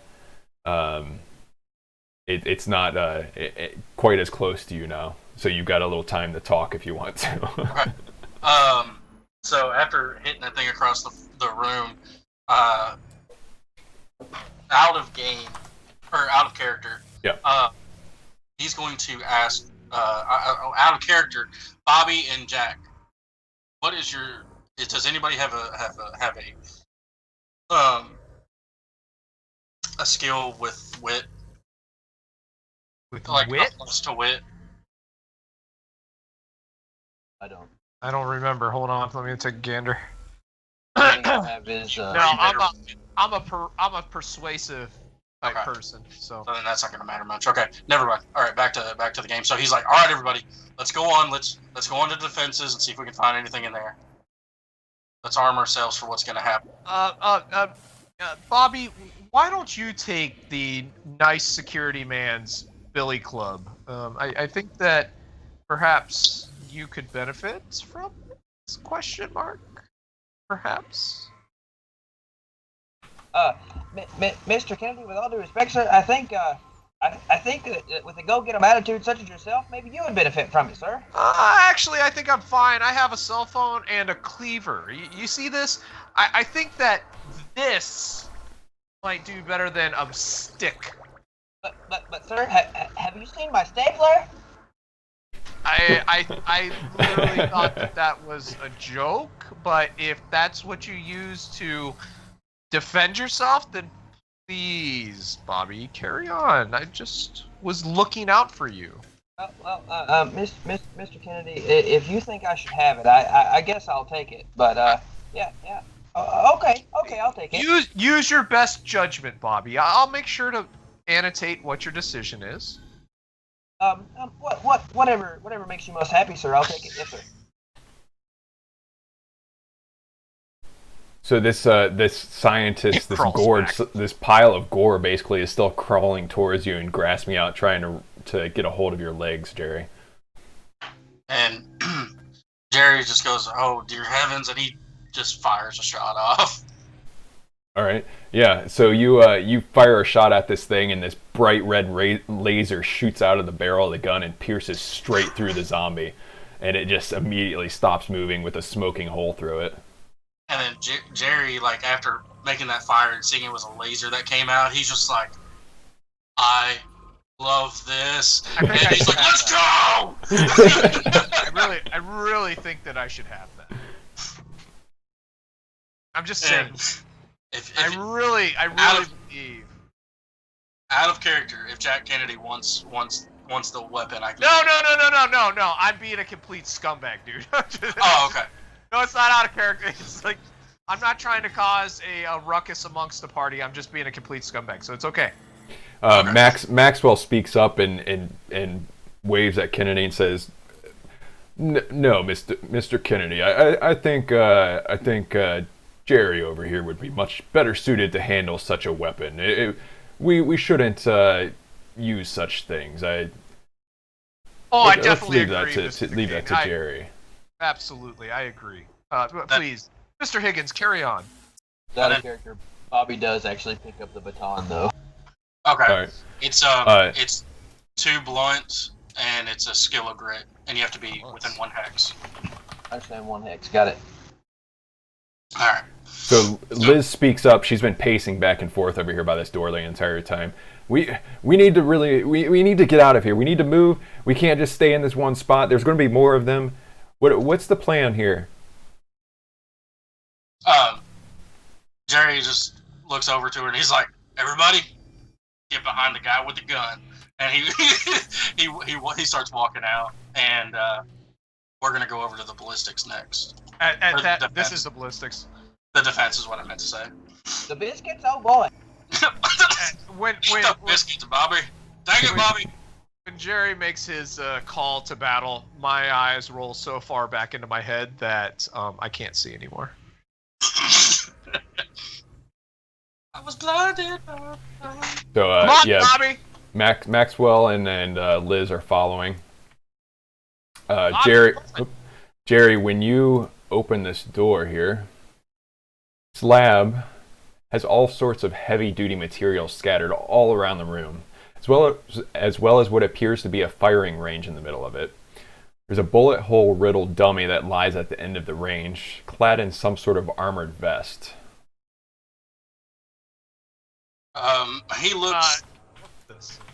He looks to Jack and Maxwell, or Mr. Duquesne, and he says, "Guys, one of y'all put that armor on just in case, because I have a feeling we're gonna need it. Is there any other armor on, or any other armor in this area?" No, not that you see. Mr. Duquesne, as the senior representative of the company, I believe that you should have this. Oh yes, of course. And he starts fumbling with this vest. Looks like he puts it on backwards at first. Looks at it, takes it off, puts it on right again. Yes, thank you. I'll be sure to mention this in your review. Oh, thank you. All right, and then let's see here. Then I reconcile with the group. I said, "Do we want to check out the other 2 rooms before we leave here? They might have something useful for us to use. The psi division, the non-lethal division. Do we want to do that first before we leave here?" I would imagine that we have 5 more floors to go, so any equipment that you or Bobby might be able to obtain that would be useful to us would be of benefit, I would think. All right, everybody follow me. And he heads up to the store and opens it up, maybe.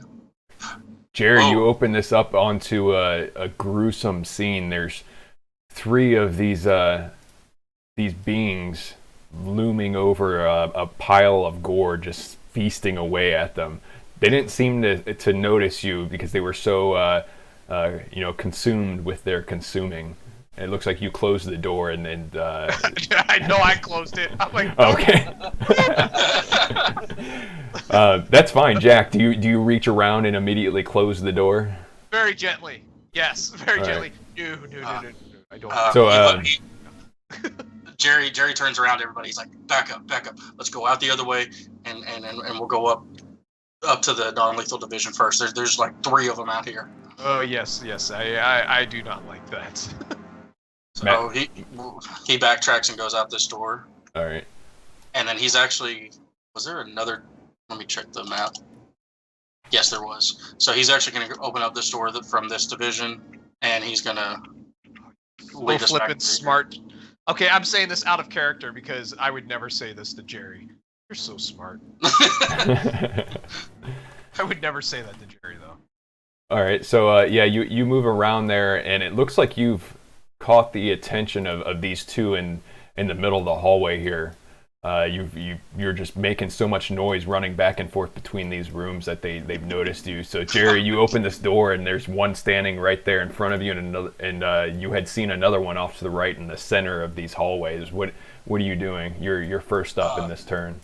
So Jerry is going to he's going to say, "Get behind me," and yell that out to everybody behind here. But I can only choose one person. So I'm going to say Bobby, since he's probably going to be in the front lines with me. Sorry, Jack. But choose Bobby, so if he gets attacked, I'm going to... Whoa, what was that? Oh, God! What was that? Sorry, I was messing with the combat tracker, and it just automatically does that. Continue what you were saying. So he's going to use that interact for Bobby right now, and... just in case if he gets attacked, and then he's going to fire off a shot at that zombie or creature, which is going to be wit. All right. Yeah, so, and since I did have that 1 luck banked, I'm going to use it on this shot right here. So that would add 1 skill die to my pool, right? Yes. Yeah. Okay. I'm going to do, and here we go. I got 1 wit and 1 luck, so I'm going to bank that luck again, and then I got that 1 wit. All right, so how much damage does that thing do? 5 piercing. Nice. So let me check what piercing does. I'm not, I don't have all the statuses and things like that memorized. And keep it up. I don't even see that listed anywhere, what it actually does.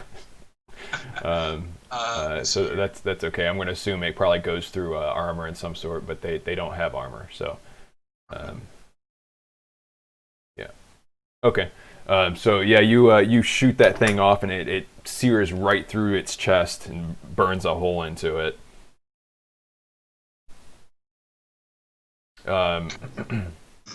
Who's up next? Because you can all basically decide what your turn order is. Go get him, Bobby.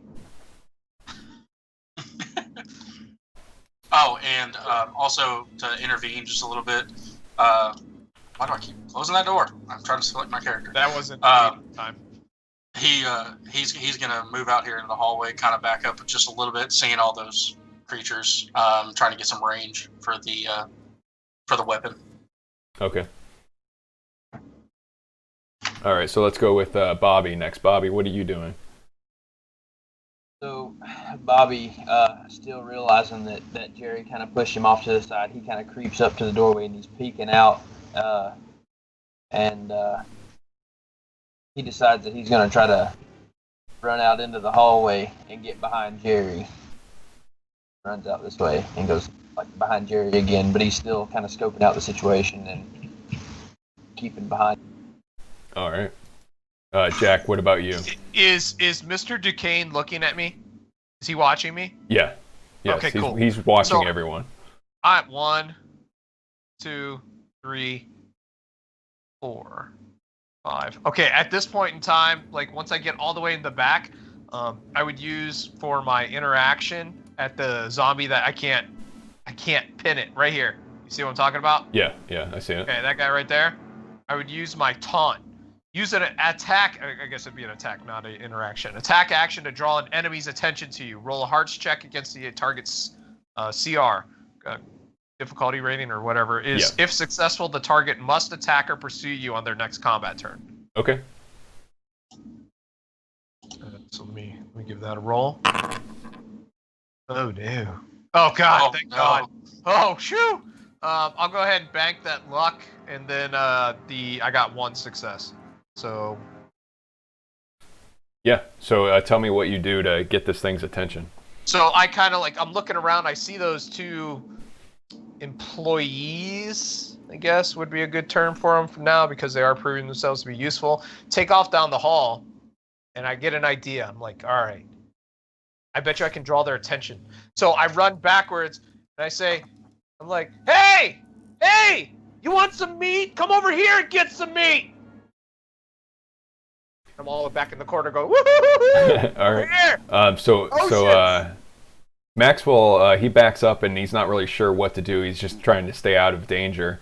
And Liz runs out here up with Bobby and Jerry there. But that one, you definitely got its attention, and it starts lumbering towards you in here. So this other one here, though, just comes straight towards you, Jerry.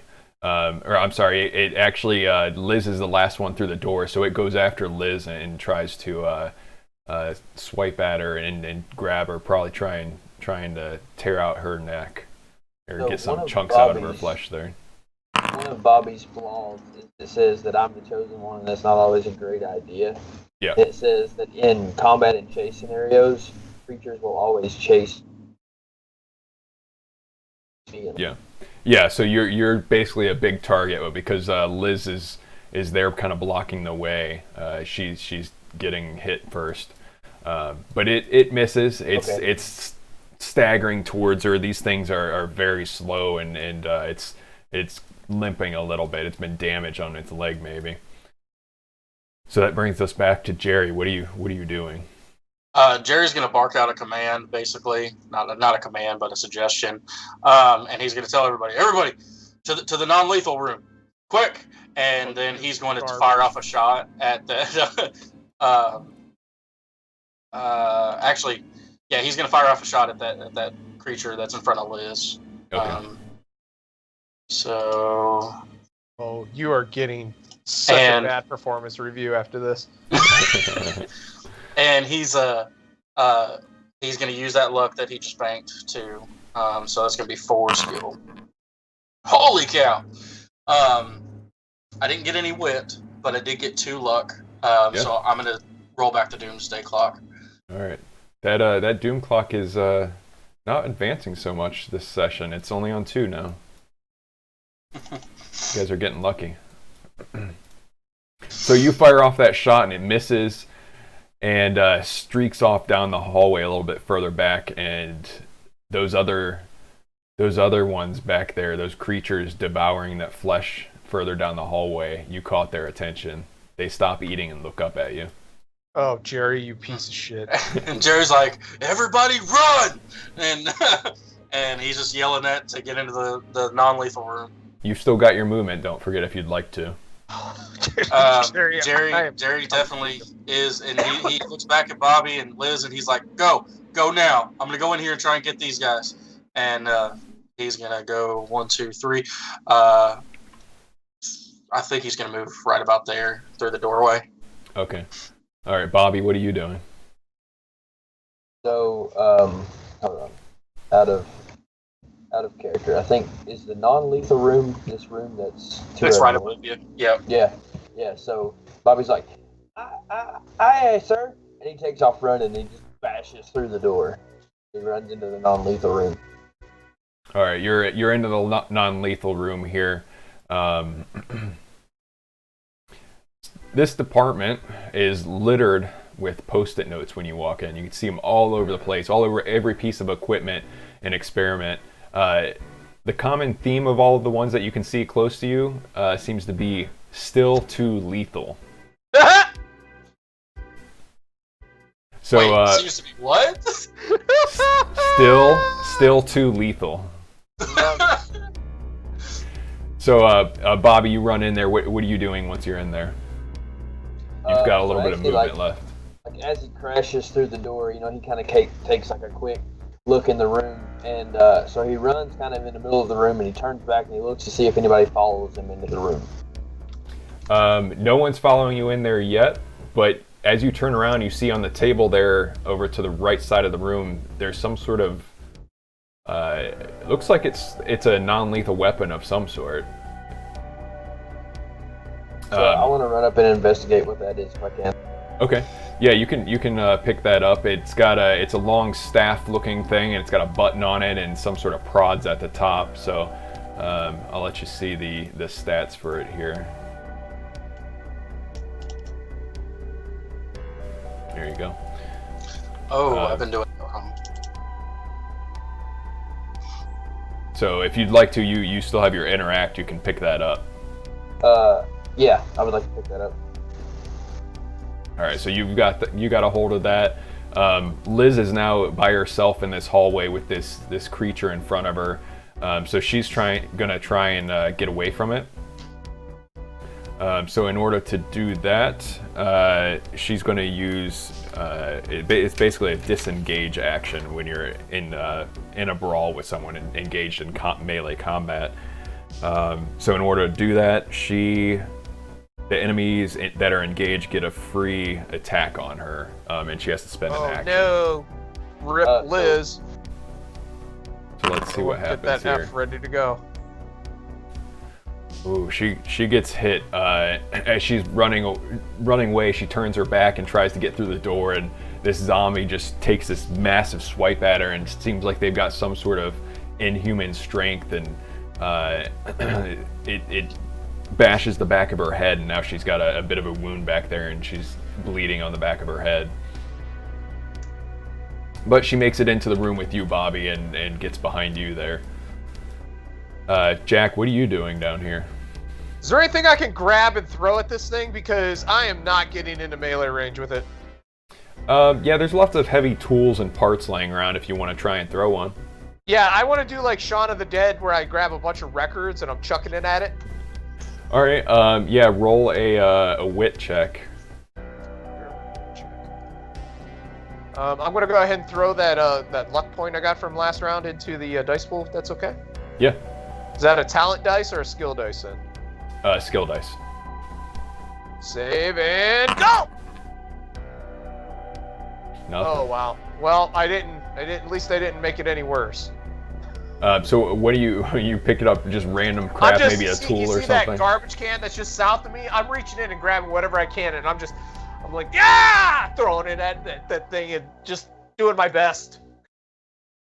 All right. So Maxwell runs down to where you are there, and he starts doing the same thing actually, and he says, "Oh, very, very good idea, Mr. Kennedy." And he reaches in there and just grabs the first heavy object he can find and chucks it right at that thing lumbering towards you. And it flies off to the side, almost hitting Jerry.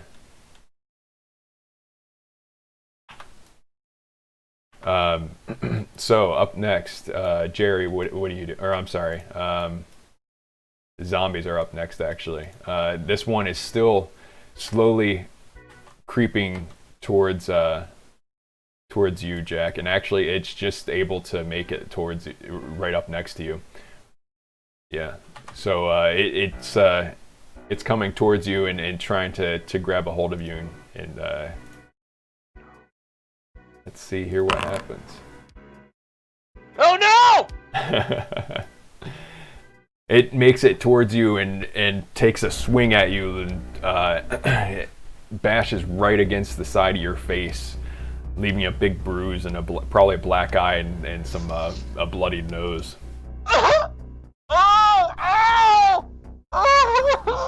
That's 2 wounds to you. Jerry, help! I'm coming! Jerry, you're up. Jerry is going to go forward a little bit. 3, 4, 5. And he is going to. I've been meaning to.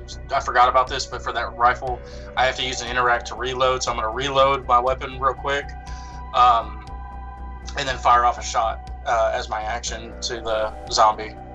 Okay. Yeah, roll it. And did I get? Yeah, I did get luck last time, so I'm gonna use that luck again. Okay. No wit. And 1 strange though. Yeah, so the doom clock ticks 1 minute closer to midnight. Alright, and he yells at Jack and Maxwell, and he's like, guys, get to the room with Bobby and Liz. Go now. So back up to Bobby now. Bobby, you see that one zombie that was in the hallway that hit Liz is standing in the doorway here now. What are you doing? Is the door still open? Did she shut it? Yeah. No, it's open. You flew through there really quick, and Liz did the same thing, trying to get as much distance as she can. Okay, so if I can, in one movement, I kind of want to take that baton that I already had and throw it to him. Simultaneously try to prod. Hey, hang on a second. You we got. Oh, I don't know if that's. Our Skype was messing up there for a second. Oh wow, yeah, it really messed up there hard. Cameras are like resetting and stuff. Okay, go ahead and say again what you're doing. Okay, we're back. Yep. Okay, so as Liz comes in, I just kind of want to like throw that baton toward her because I had that in my inventory already. So I throw it toward her, and I kind of want to like try to prod whatever is trying to come through the door as I'm trying to shut the door, if it's coming toward the door. Okay, it's standing just outside of the door. If you're trying to get to it to shut it in time, yeah, you can do that. Yeah, I kind of want to just like prod at it and then try to shut the door. All right, yeah, you get the door shut, and you're right there. You hand off that baton to Liz then, you said? Yes. I still got my stapler and the stun pro as well. All right, perfect. So Liz is just, she sits against this bench here, and she's trying to regain her composure. Right. Maxwell, he just takes off. And he's trying to get behind Jerry now with the gun. Jack, what are you doing? Maxwell just abandoned you. Yeah, that's fine. I mean, I didn't expect any different. If I'd move though, I take a attack of opportunity, right? Yes. So what happens is to get out of melee combat, you have to spend either an attack or your interact, and then the enemy gets to make an attack on you. But it gets you out of combat. So you have to spend your attack or interact. Yes. And then you can move. Right. But you get an attack on you. The only thing that will keep you from moving is if you become grappled. Okay. Then, all right, so I can do an attack, use my interact to break combat, and then take my get busted attack against me, right? Yeah. Mm-hmm. Okay, yeah, that's what we're gonna do then. I'm the cleaver. We're doing it. We're going right for that thing's fucking noggin. All right. Screaming like at the top of my lungs in a high-pitched squeal. Grit check. It's not manly.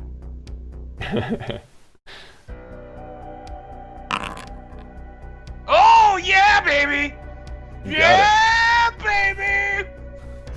You swing that thing hard, and it takes a big chunk right out of his face. And I go, ah! And then I take off running. All right. And that's the same one that that has a hole in its chest from that laser rifle. So tell me what happens and how this thing stops moving. Oh yeah, baby! So, having ruined my beautiful, handsome HR face, I just see red. And I shake as I go back with the cleaver, and I'm like, ah! Ah! Ah! Ah! Ah! And then I immediately just take off running. I don't even look to see if I killed it. I have no idea what's going on. I just take off running. This way.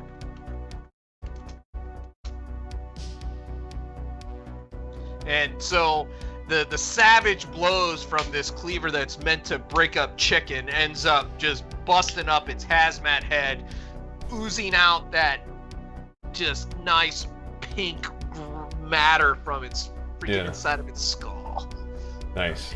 So Bobby, up here, you can hear that zombie just scratching against the door, trying to get through unsuccessfully, and starting to bash against it.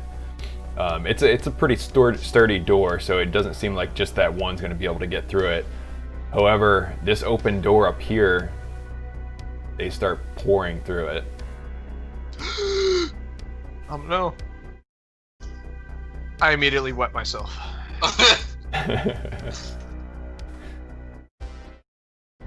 Jerry, what are you doing? Jerry is going to he's going to interact and reload his weapon, and then step in front of Mr. Duquesne and Mr. Kennedy and tell them, get back, let me handle this. And he's going to fire off a shot at that one right in front of him. All right, go ahead and roll that. Beautiful bean footage. Thinking about them beans. Oh, whoops, hold on. I have to redo that because I accidentally clicked it instead of editing it. Okay. Because it's only supposed to be 3 now.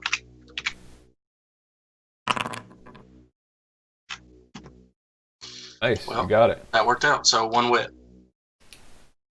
And that does 5 piercing. All right. So yeah, that thing blasts right through it and puts a sizable hole into it. But it's still moving. Okay, so he tells him, get back guys, I got this. And he fires off a shot and hits him, and he's like, boy, I love this thing. And he kisses it. He goes back to a defensive stance. Nice. Bobby, you're up here in this room. The only other person in here is Liz. On the other side, you hear that zombie pounding against the door, and you can hear that laser rifle firing off, and probably a little bit of that screaming from Jack too. So, from Jack. So, what are you gonna do now? So I want to turn around to Liz, and I want to ask her. I'm like, Liz, are you ready for a good performance review? I'm trying to get her motivated. She's still holding the back of her head, but she's got the baton in hand, and she's like, I'm ready. Let's do this. And so since he kind of gives her this kind of like haphazard like smirk, and he's like, okay. And I want to swing the door open, and I want to just like, as soon as I swing the door open, if I see whatever it is on the other side, I want to stun prod it. Nice. Yeah, go ahead and roll that.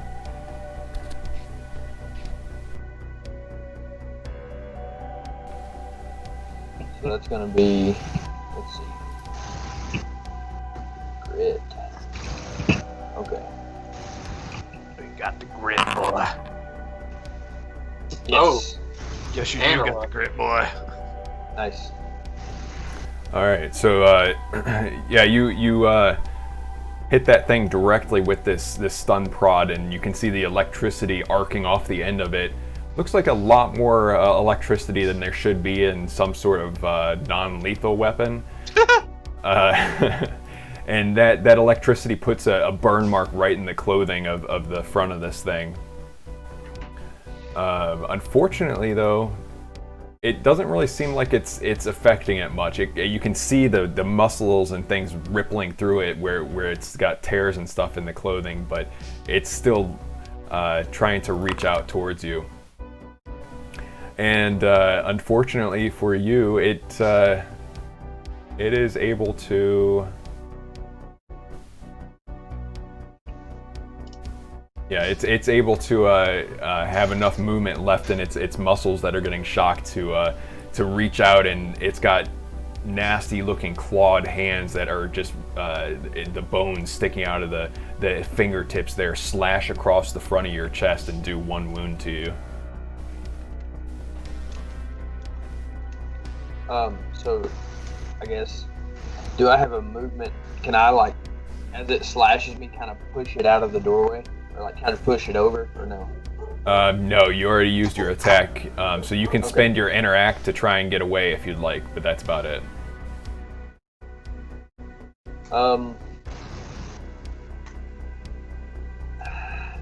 Yeah, I'm gonna try to jump out of the room, or maybe like shut the door as I jump back if I can. Okay, yeah, are you shutting the door then? You can use your interact to do that. Yeah, I want to shut the door back. Alright, that's funny. You're just opening the door, shutting the door, and attacking. Typical Bobby. Alright. So back down here to Jack. Jack, what are you doing? I'm running. Where are you running to? Down south here.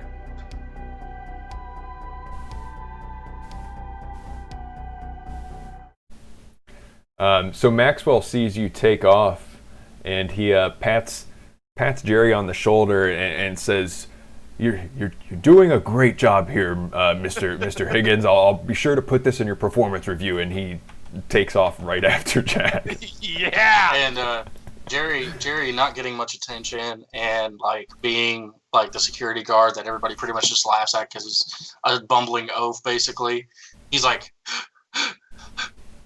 "He touched me. He recognized me," and he gets all excited.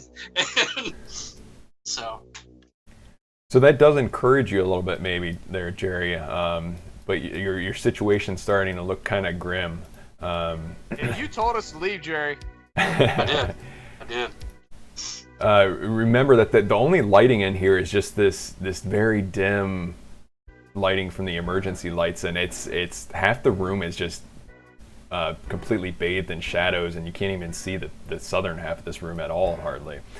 Yeah. These zombies are all creeping in towards you and beginning to surround you. I am going to pull a. What was his name? Hold on. I have to look this up. Okay.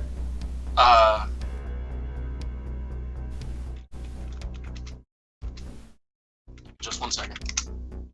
You gonna do a crazy Ivan? No. Actually, from the. Oh no! What's his name? Ricky Bobby? Okay. No. So, in the Walking Dead comics, the guy locks himself basically in the cafeteria and just goes ape, and that's exactly what Jerry's gonna end up doing. All right. Before you can do anything though, this first one up front here takes a lunge and swings at you. Okay. So you have to deal with that first, and he misses though, just narrowly swings over your head and still tries grasping out to grab at you. What are you doing now, Jerry?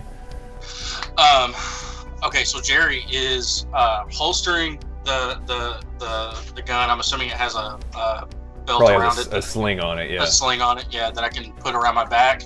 And it's either Tyrone or Tyrese. I can't remember his name. But he's just going to take out... oh, wait, no, he gave his baton away. He's just going to start punching these things and, like, basically using his big, muscular status and just punching at these things. All right. So, would that just be... yeah, that'd be grit. Yeah, go ahead and roll it.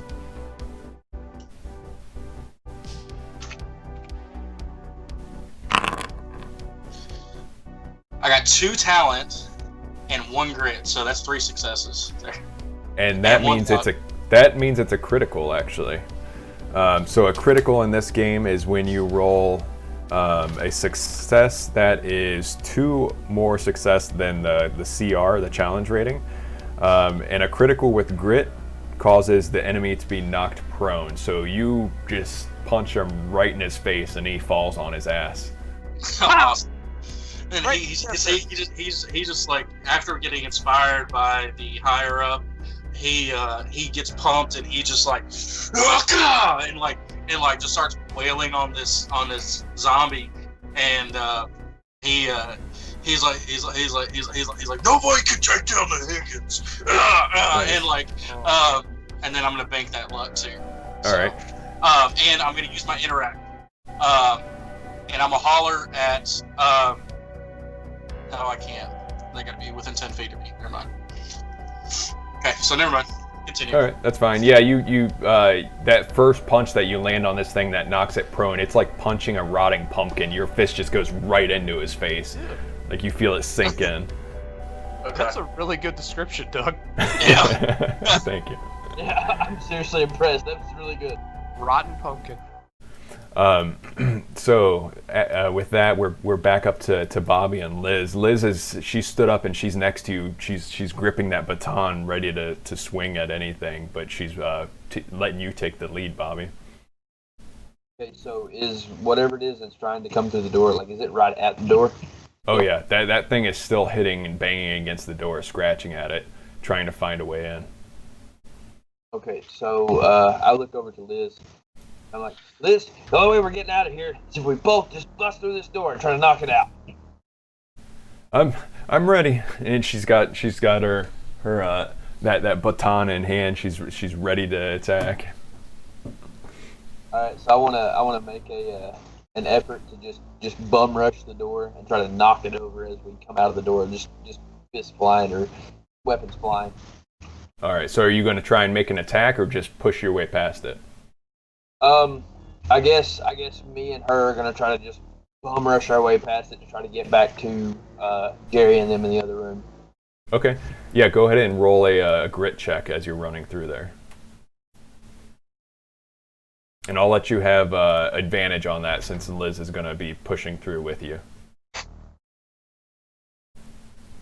What do I add to advantage there on that one? Just plus one? One more skill, yep. Okay. Oh wow.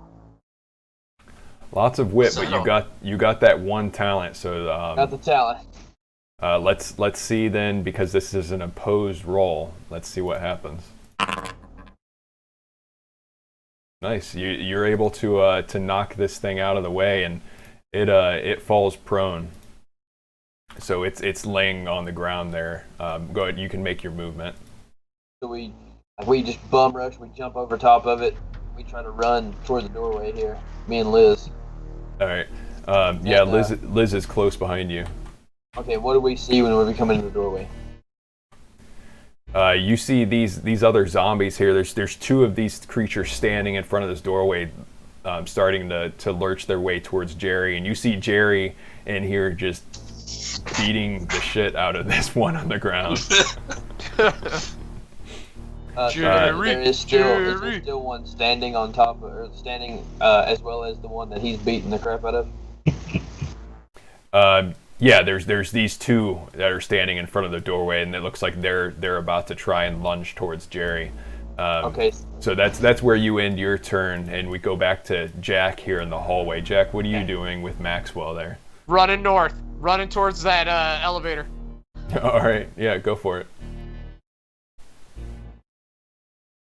So you take off running, and you're smashing all this glass on the ground, and just not even caring about making any noise or anything. And Maxwell behind you says, "Wait for me, Mr. Kennedy. I'm coming."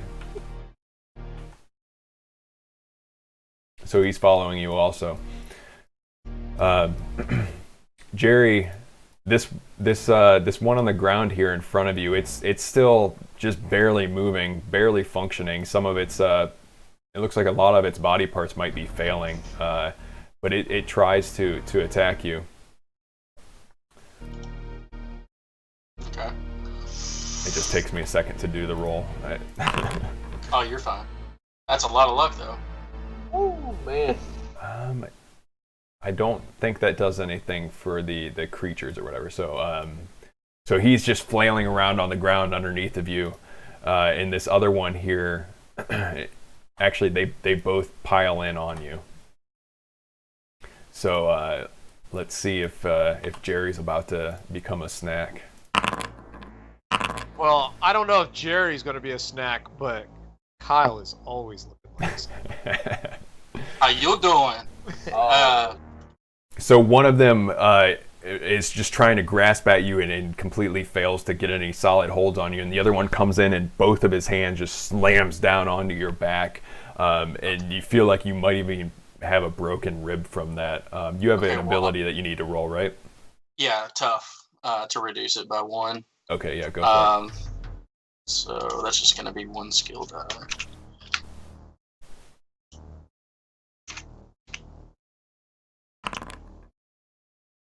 Didn't get it. It had to be so you got two. You got 2 wounds. Okay.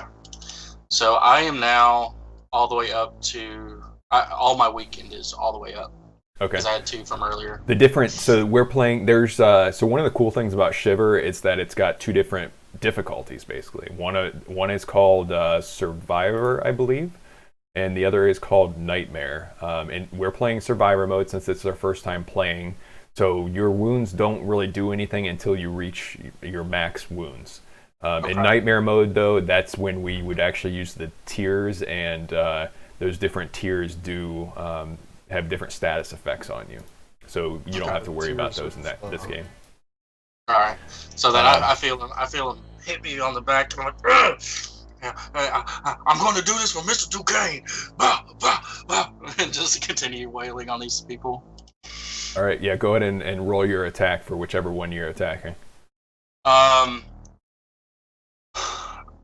I see these creatures around me, and after that guy hits me, and I'm gonna actually use my my combat action to sweep. It says if enemies are within 5 feet of each other, use 1 combat action to make attacks on up to 3 enemies. Successful attacks deal half damage and knock each target back 10 feet. Okay. Wow, get him, Cobra Kai. Sweep the leg. Right? So I'm going to... That would be grit, right? Yeah. Okay. So then that's 5 and 1.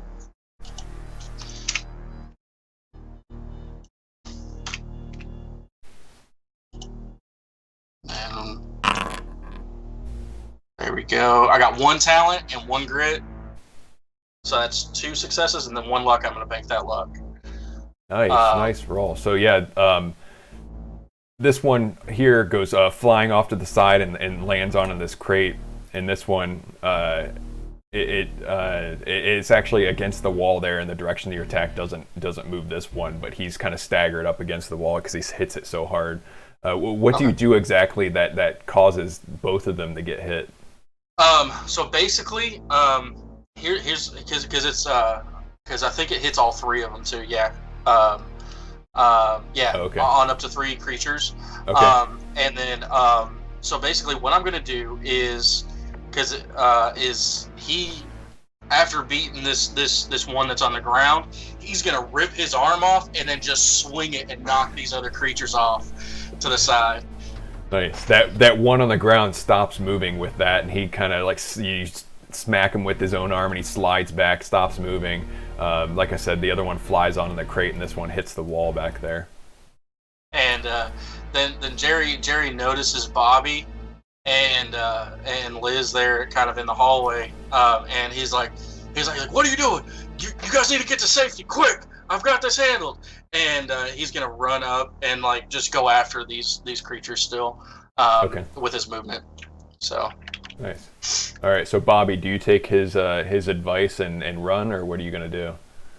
So first off, I need to ask, what is the death con rating on the enemies right here? Amber. I'll let you know if you run into one that's red. Okay. So as I hear that, Bobby's like, with all due respect, sir, I'm not gonna miss out on this performance review. And he runs in and he tries to prod the one as it comes flying across the room.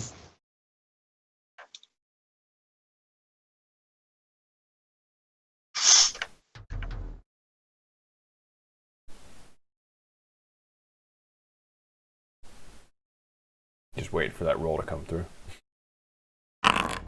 There we go. Nice, you got it. So you rush in there, and that one that just got slammed up against the wall, you stick that prod right into its gut and shock it. And again, this has the same results, just arcs of electricity searing the flesh and clothing this thing is wearing. But it's still squirming around. Liz comes up. I look over at Jerry and I'm like, look at this cool thing I found.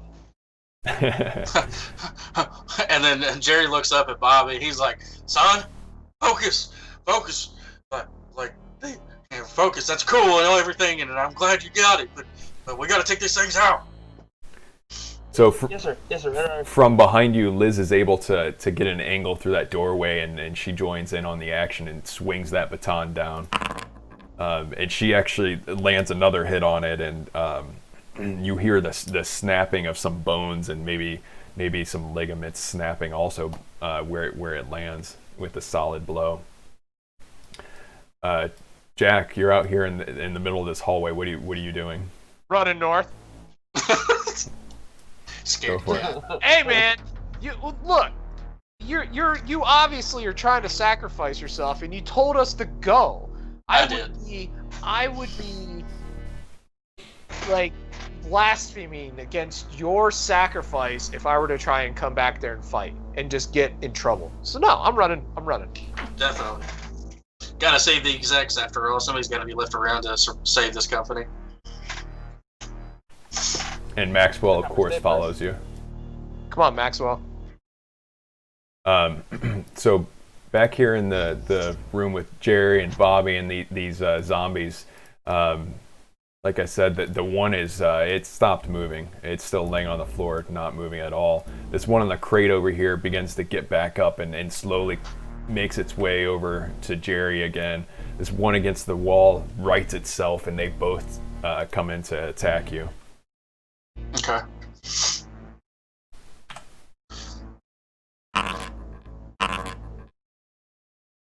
And one of them is able to land a nasty hit against you. Go ahead and do your defense roll there for your ability. Okay.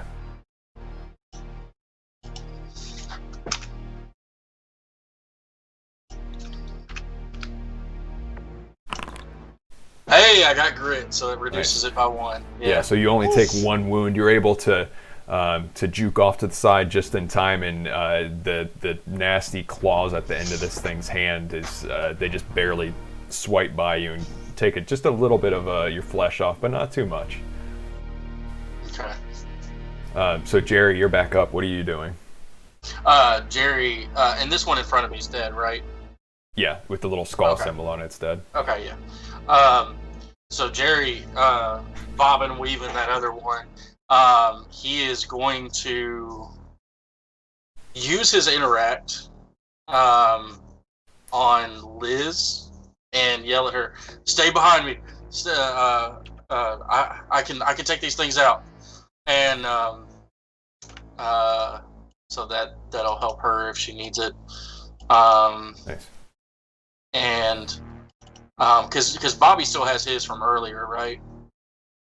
Or does it not carry it's over? one person at a time. Okay, so then so then I guess I'll just use it on Liz right now, and then he's just gonna this one that's up against the wall, he's just gonna swing and try and hit him again. Okay. Oh, and that bluff that I banked, I'm gonna use that too. All right. That'll be 6 skill and 1 talent. Ooh, okay, so that is 1, 2, and then 2 talents, so 4. Nice. Yeah, that's another critical there. So, the one right in front of you, you're hitting. Yeah, the one with like the green mask and everything. All right. on. So, you knock him down. You hit him, and he flies back against the wall. It slides down it, and he's laying on the ground trying to squirm around and get back up. So basically, Jerry just uppercuts him, and he's like, and he sees him like fall to the ground. He's like, "Woo! You like that, son? Let's go!" And Tiger uppercut. Nice. And so yeah, that's what Jerry does. All right. So Bobby, you see Jerry just he's just an amazing martial arts master all of a sudden here, or just he's just really great at brawling. He's probably been in a lot of bar fights or something in his time. It seems like used to dealing with multiple fighters here. It seems like. So Bobby, what are you gonna do? You gonna jump in there and keep helping? Yeah, so Bobby sees, I guess, the guy with the green mask go down, and he kind of runs over and, if I can, try to jump over this guy and make a move behind Jerry and try to set up an attack with his stapler, because he realizes that the prod isn't really doing much as far as damage goes, albeit how cool it is. He wants to try to put it down, so he swings an attack with his stapler. All right. Are you hitting the one that's prone? Yeah. Okay. Yeah. Go ahead and roll your attack then.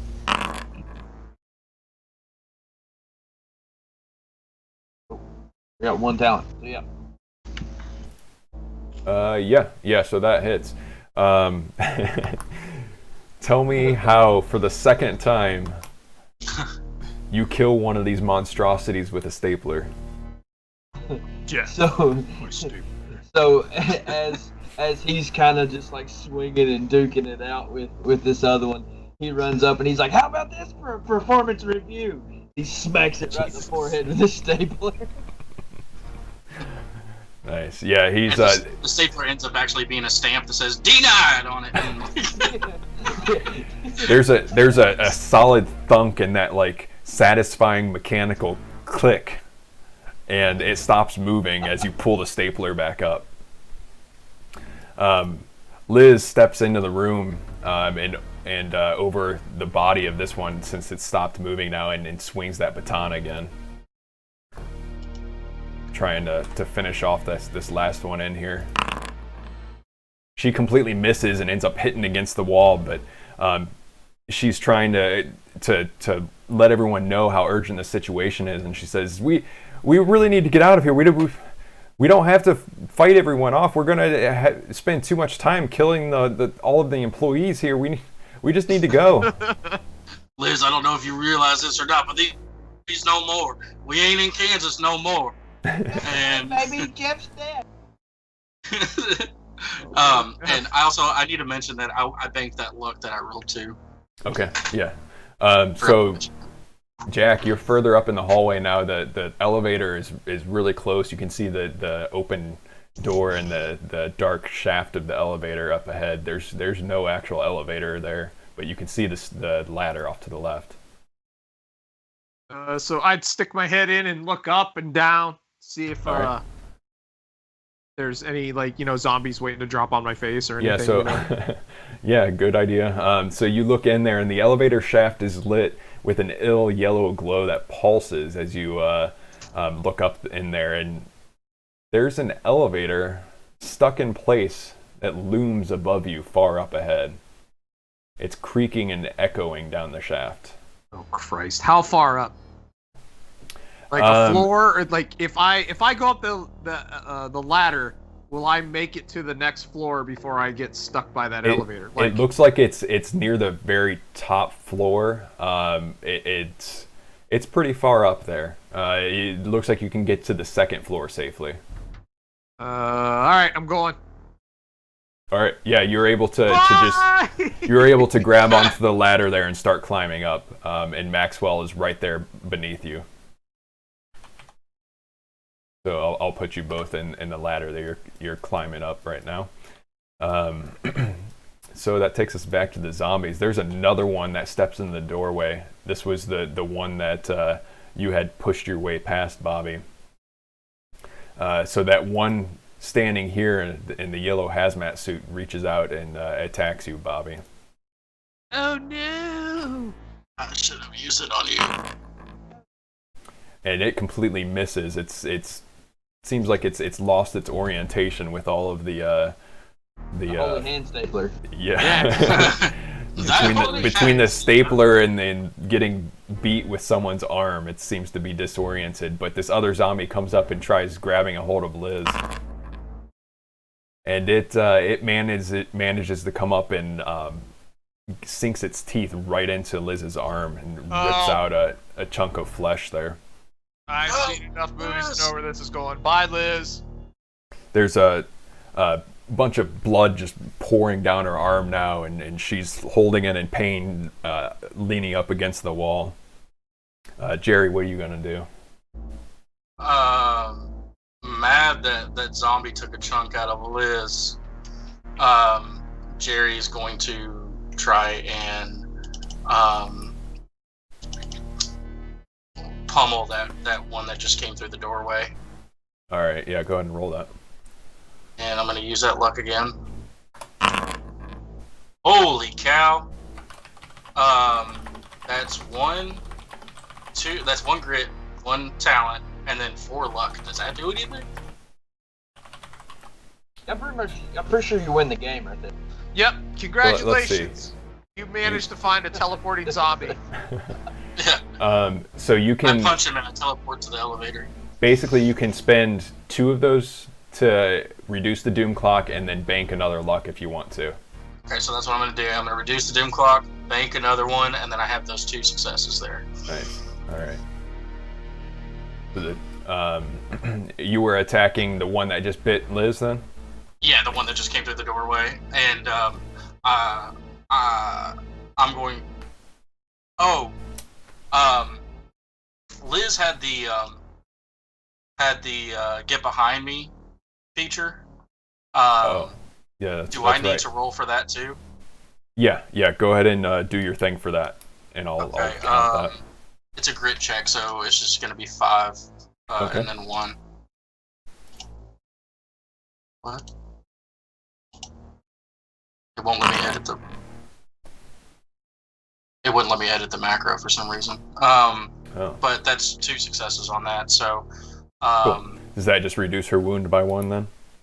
Let me double check. If they are attacked during combat, if I succeed a grit check of CR1, if you succeed, choose to take the full damage yourself, or both you and your ally take half the damage. So I'm going to say, like, as I see that zombie had lunged in to take the bite, I'm going to try and, like, we'll both take half the damage. Okay. All right. So instead of the bite, then I'm going to take that back. Then I have to remember your abilities in the future. But instead, what happens is he takes a swing and is trying to bite, and those nasty, looks like just gruesome claws are able to sink into both of you, and you both take 1 wound. Okay. So there we go. I saved her from the bite, and as I kind of like see him going into like slash or whatever, that's when I attack him, and then I take some of the damage myself too. All right. Yeah, this one's not looking so great. It's really really staggering. It looks like it's barely holding itself upright. Bobby, what are you doing? Are you letting them taste more of your stapler? Absolutely. Absolutely. So as I see that's going on, I see that he tries to make almost like a death saving throw, and I can't let him do that to my friends.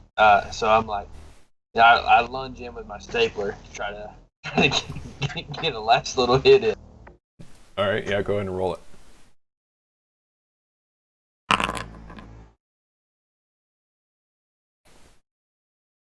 Oh, Nice. you got 2 All talents. right. Yeah. Yeah, Yeah. you've got that luck die too if you wanted to bank that, if you don't have one banked already. So you smack this one with your stapler, and it does that same satisfying mechanical chunk against him, right on his chest, and then you follow through with the motion, and that staple grips onto his flesh and rips the front of his chest open. Jesus, Bobby! Stapler's got bodies on it, bro. Liz regains her composure and tries to attack this other one that just came after her, swinging this baton just furiously. And she's able to hit it and finish it off. This baton, she just uppercuts right under this thing's chin, and its head snaps back, and you can hear this nasty, this meaty sound as his head just snaps back towards his back. The back of his head literally touching his back as it falls backwards into the wall here.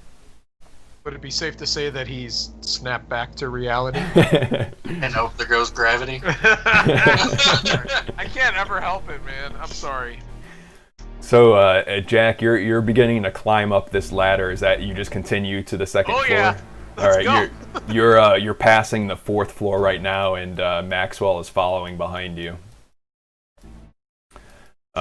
So that brings us back to the one zombie still standing upright in this room. It's trying to attack Bobby. Bobby, no. And it misses. It's just flailing wildly, trying to get a bite or claw in anywhere. Jerry, what are you doing? Gary, I need your help. So both of these are still standing, correct? Nope, just the one in yellow. Oh, okay. So Jerry's going to just go after that one that just tried to attack Bobby, and he's like, okay. For some reason, it's not letting me edit the macro. Let me refresh my page real quick. Okay.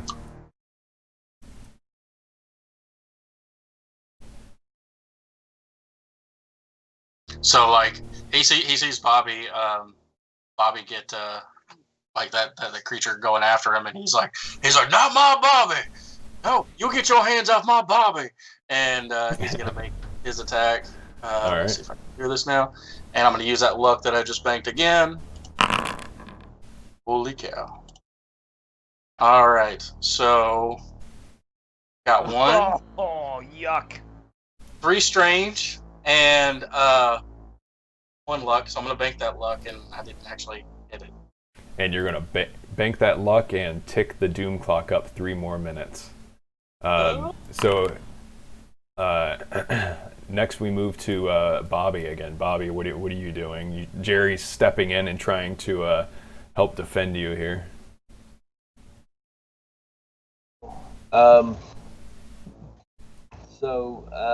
I guess after his swing of the stapler, like Bobby is, I don't know, he's almost exhausted, and tries to bounce back and try to push away, I guess.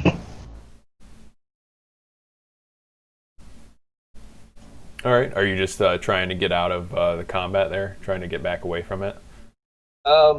Yeah, kind of to try to bounce away from what's going on, but I guess I can't really try to save Jerry as well, can I? Yeah, if you're wanting to move away, you just have to spend an attack or an interact, and then it gets to try and attack you. Yeah, I guess I'm gonna try to swing and attack to try to deflect Okay. it. Yeah, from go for it. Jerry there.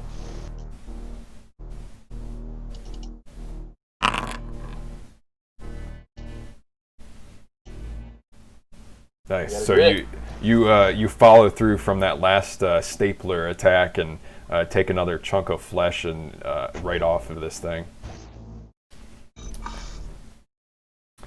And then Liz comes through and follows up with another attack. And since there are 3 of you engaged with the same enemy in a brawl right now, she gets advantage on her attack. And with that, she's able to land a hit.